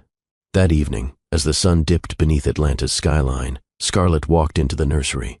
Ari was building a tower of plastic blocks. Kai was painting rainbows on construction paper. Nova was curled up in bed, reading her favorite book upside down. Scarlett sat between them. She didn't tell them about the ruling. Not yet. She just read them a new story, one she hadn't shared before, about a woman who wrote letters to her children, not to change the world, but to remind them they already belonged in it. And when she kissed them goodnight, something shifted. Not in the room, in her. For years, she'd carried a quiet fear that love might not be enough, that maybe the courts, or society, or wealth, or legacy might weigh more on the scale. But tonight, she knew the truth. There is no dollar amount that could measure the worth of a mother who stays, not physically, emotionally, daily. Scarlett had stayed, and now she would continue, on her terms. The next morning she mailed the original letters, not to the court, not to the media, but to her children's future selves, each one sealed in an envelope labeled, "To be opened when the world feels heavy." Because even years from now, even when they outgrew bedtime stories, they would remember that love wasn't in the fight, it was in the writing. Atlanta, at dusk, shimmered like a city catching its breath. From the rooftop of the Monroe Arts Building, the skyline unfolded in soft pinks and purples. Strings of warm fairy lights curved above the railings, casting golden halos on the polished concrete. Scarlett stood at the edge in a black silk jumpsuit, hair caught in a crown of coils, her eyes reflecting the horizon. No cameras, no velvet rope, just one small table with 2 chairs, a bottle of red, and a handwritten card folded neatly on a napkin. Tonight was not about spectacle. It was about choosing, without pressure, without fear. Choosing him. Elias arrived exactly on time. He wore a dark green blazer over a white shirt, sleeves rolled, collar open. No tie, no script. When he saw her standing there, backlit by amber glow, wind teasing the edges of her curls, he paused. His breath caught. And not because she looked beautiful, because she looked certain. "You said you liked sunsets," Scarlett said softly as he joined her. "I do. Well, I planned this one." He smiled. "You control the sky now?" She shrugged with a grin. "I know people." He laughed. It was low, unguarded, and she knew, in that sound, was a kind of peace he didn't find often. They didn't speak much at first. They ate, drank, talked about the triplets, how Nova asked if clouds ever got jealous of the moon, how Ari insisted he could fix the blender with brain powers, how Kai painted a portrait of Elias titled, "My Bonus Hero." And when the plates were cleared, when only the wine remained, Scarlett stood. Elias watched her, still seated, still uncertain, until she reached into her pocket and pulled out a small velvet box. "I know this isn't traditional," she began. Elias froze. Scarlett continued, voice even, "But nothing about us has ever been." She stepped closer. "I spent years letting people write my future, then more years undoing their edits. But you—" She paused. "You never tried to rewrite me. You just read me. Every word, every chapter." Elias's eyes shimmered. "You never tried to fix me. You just stood beside me while I rebuilt myself." She opened the box. Inside, a ring, not flashy, not dainty. A solid matte gold band with 3 tiny stones nestled in its side. Ari, Kai, Nova. Elias stood now, stunned. Scarlett held his hand. "I want to do this with you. Not because I need rescuing, not because I need validation, but because I want us." He didn't speak, didn't need to. His hands found her waist. His forehead pressed to hers, and when he finally whispered, it wasn't yes. It was, "Thank you for not waiting for permission to love me." They didn't sign papers that night. They didn't make announcements, but they made a vow, spoken not into microphones but into skin, that their home would be a choice. Every day, every time, not earned through sacrifice, not held through obligation, but sustained by joy. Later, they danced. No music, just the hum of the city and the beat of shared breath. Scarlett's head rested on his chest, listening not for applause, but for the rhythm of a man whose love didn't require her to shrink, silence, or shapeshift. Elias whispered, "I never thought someone like you would want someone like me." Scarlett looked up, serious. "No," she said, "you never thought you were already someone like me." Then she kissed him, not softly, but like someone who had finally stopped apologizing for wanting everything. The stars were coming out now, and for the first time in a long time, Scarlett didn't need a spotlight. She was the light, and this rooftop vow between 2 whole people, was more sacred than any altar. The house was quiet again, not the kind of silence that feels empty, but the kind that feels earned, like a book closed gently at the end of a chapter. Scarlett stood barefoot in the hallway, watching the sun slip across the wooden floors, painting gold on everything it touched. The triplets were still asleep, at least for now, that sacred hour before the world asked anything of her. Before breakfast, before questions, before motherhood returned to its full symphony, just stillness, and breath, and being. Down the hall, a door creaked. Nova emerged first, hair wild and sleepy, dragging her pink blanket behind her like a cape. Scarlett opened her arms without a word. Nova melted into her chest. 1 breath.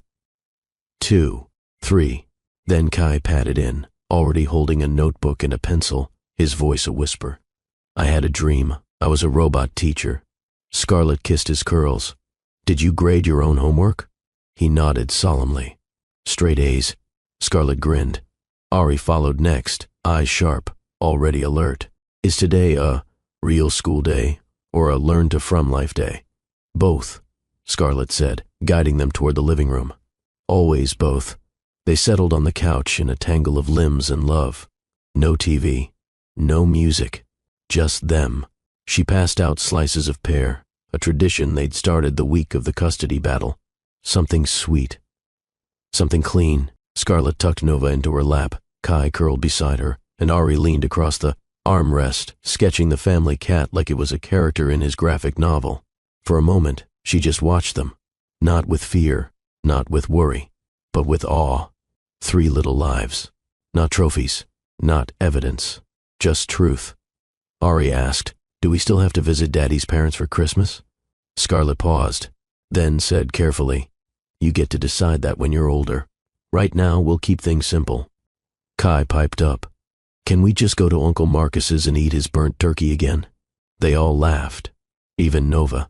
"Sure," Scarlett smiled, "but you have to pretend it tastes amazing." Ari nodded. "Deal. Legacy over luxury." Scarlett's heart stilled at his words. "Where did you hear that?" "You said it to someone on the phone once." I remembered. Legacy over luxury. He was listening. They always were. Later that afternoon, while the triplets played outside in the backyard, Ari in a pirate hat, Nova with her crown of daisies, Kai building a rocket from cardboard, Scarlett sat on the porch with a notebook. Not for work, not for court, just for her. She didn't write poetry, or goals, or plans. She wrote 1 word, Scarlett, just her name. Simple, unadorned, no Smith, no hyphen, no guilt, no apology. It had taken her a long time to realize she didn't need applause. She just needed her name back. She remembered when she'd first changed it, rushing into the courthouse, full of excitement, thinking a new last name would unlock a new life. The Smith name came with access, with invitations, with assumptions, but it also came with shadows, with expectations, and with silence. Today, she wasn't discarding Daniel. She was reclaiming Scarlett, not just the name, the woman beneath it, the girl who once sketched dream houses in the back of composition books, the teen who memorized Maya Angelou under street lamps during power outages, the mother who braided hair and hopes into the same morning routine. Elias stepped outside carrying a tray of lemonade. "You okay?" he asked, setting it down. Scarlett nodded. "More than—" He kissed her shoulder. "Thinking, remembering," she said softly. "Letting go." They sat in silence, sipping from the same glass, watching their patch of sky shift as the triplets howled and sprinted through grass like it was a kingdom. Scarlett turned to him and said, "Do you ever wonder if we're doing enough?" Elias didn't answer right away. Then, every day, he reached for her hand.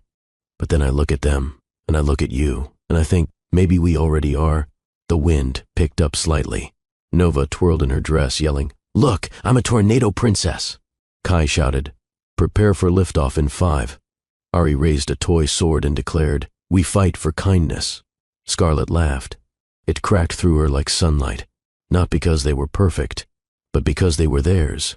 That evening, after bath time and one too many bedtime negotiations, Scarlett sat on the floor of her bedroom surrounded by art, crayon masterpieces, paper crowns, and a glitter-covered wooden box Nova had made labeled "Secrets Only Mama Can Open." Inside it, a rock, a candy wrapper, a drawing of a heart with stick figures labeled "Me plus you equal to always." Scarlett cried quietly.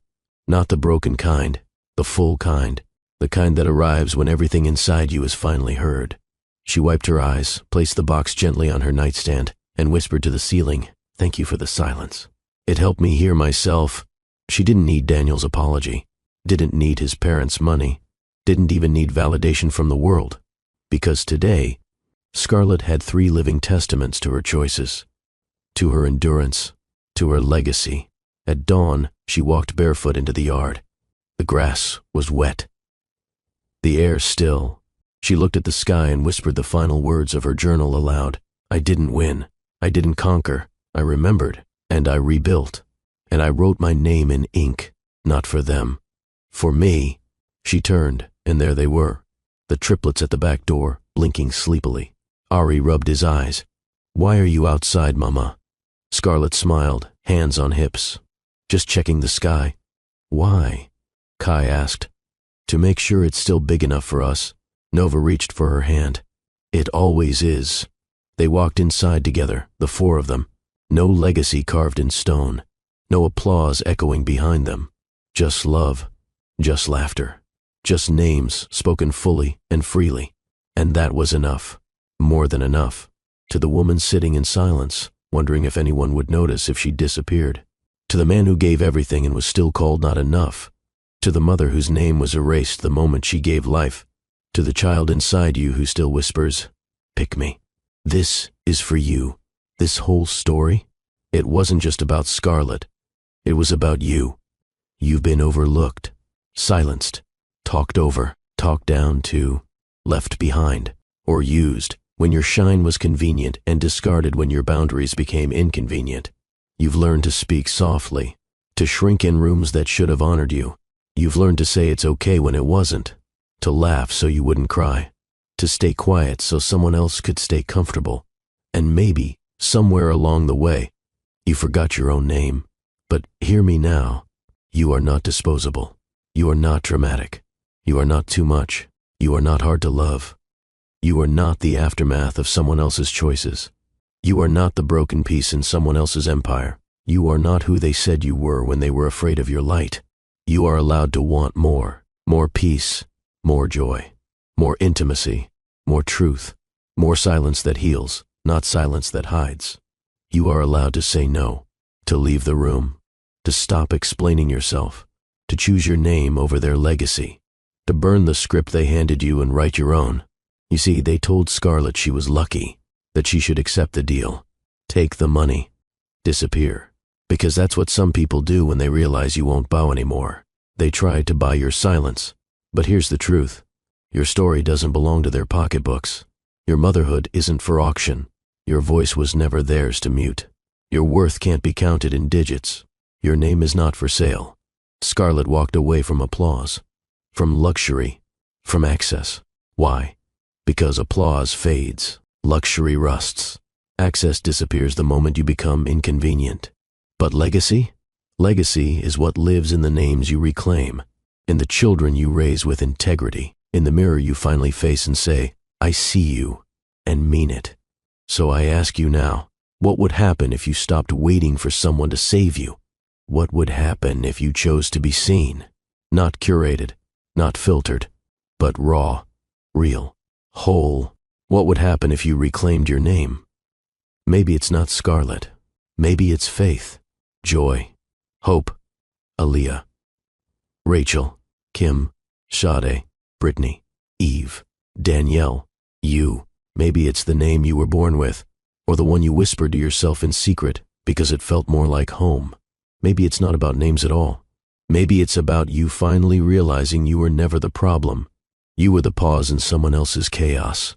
You were the mirror they couldn't look into without cracking. You were the softness they mistook for weakness. And now you've remembered you were made of steel under velvet all along. Let me say this plain. You do not need permission to matter. You do not need a marriage to feel chosen. You do not need applause to be powerful. You do not need a seat at their table if the table demands you silence your truth. You can build your own. You can sit on the floor and still be royal.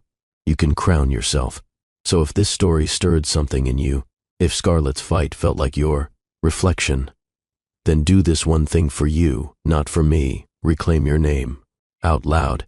Right now. Type it in the comments if you're ready. Whisper it to yourself if you're still gathering the courage. But say it, because your voice is holy, because your truth deserves oxygen, because your future is waiting for the sound of your full name, not their nickname for you, not their version of you, just you, whole, unapologetic, unpurchased, unbroken. You weren't made to live in corners. You weren't made to fade. You weren't made to survive on scraps of love. You were made to shine. And if no one has told you lately, you're not too late. You're not too old. You're not too ruined. You're not too quiet. You are just in time to remember who the hell you are. If this story lit something in you, leave a comment. Tell us what you're reclaiming. Share this video. Someone else in your life has forgotten their name too. Like it. Not for the algorithm, but for the you who stayed. Because if one person remembers who they are because you shared this story, then that's legacy. And that's louder than applause.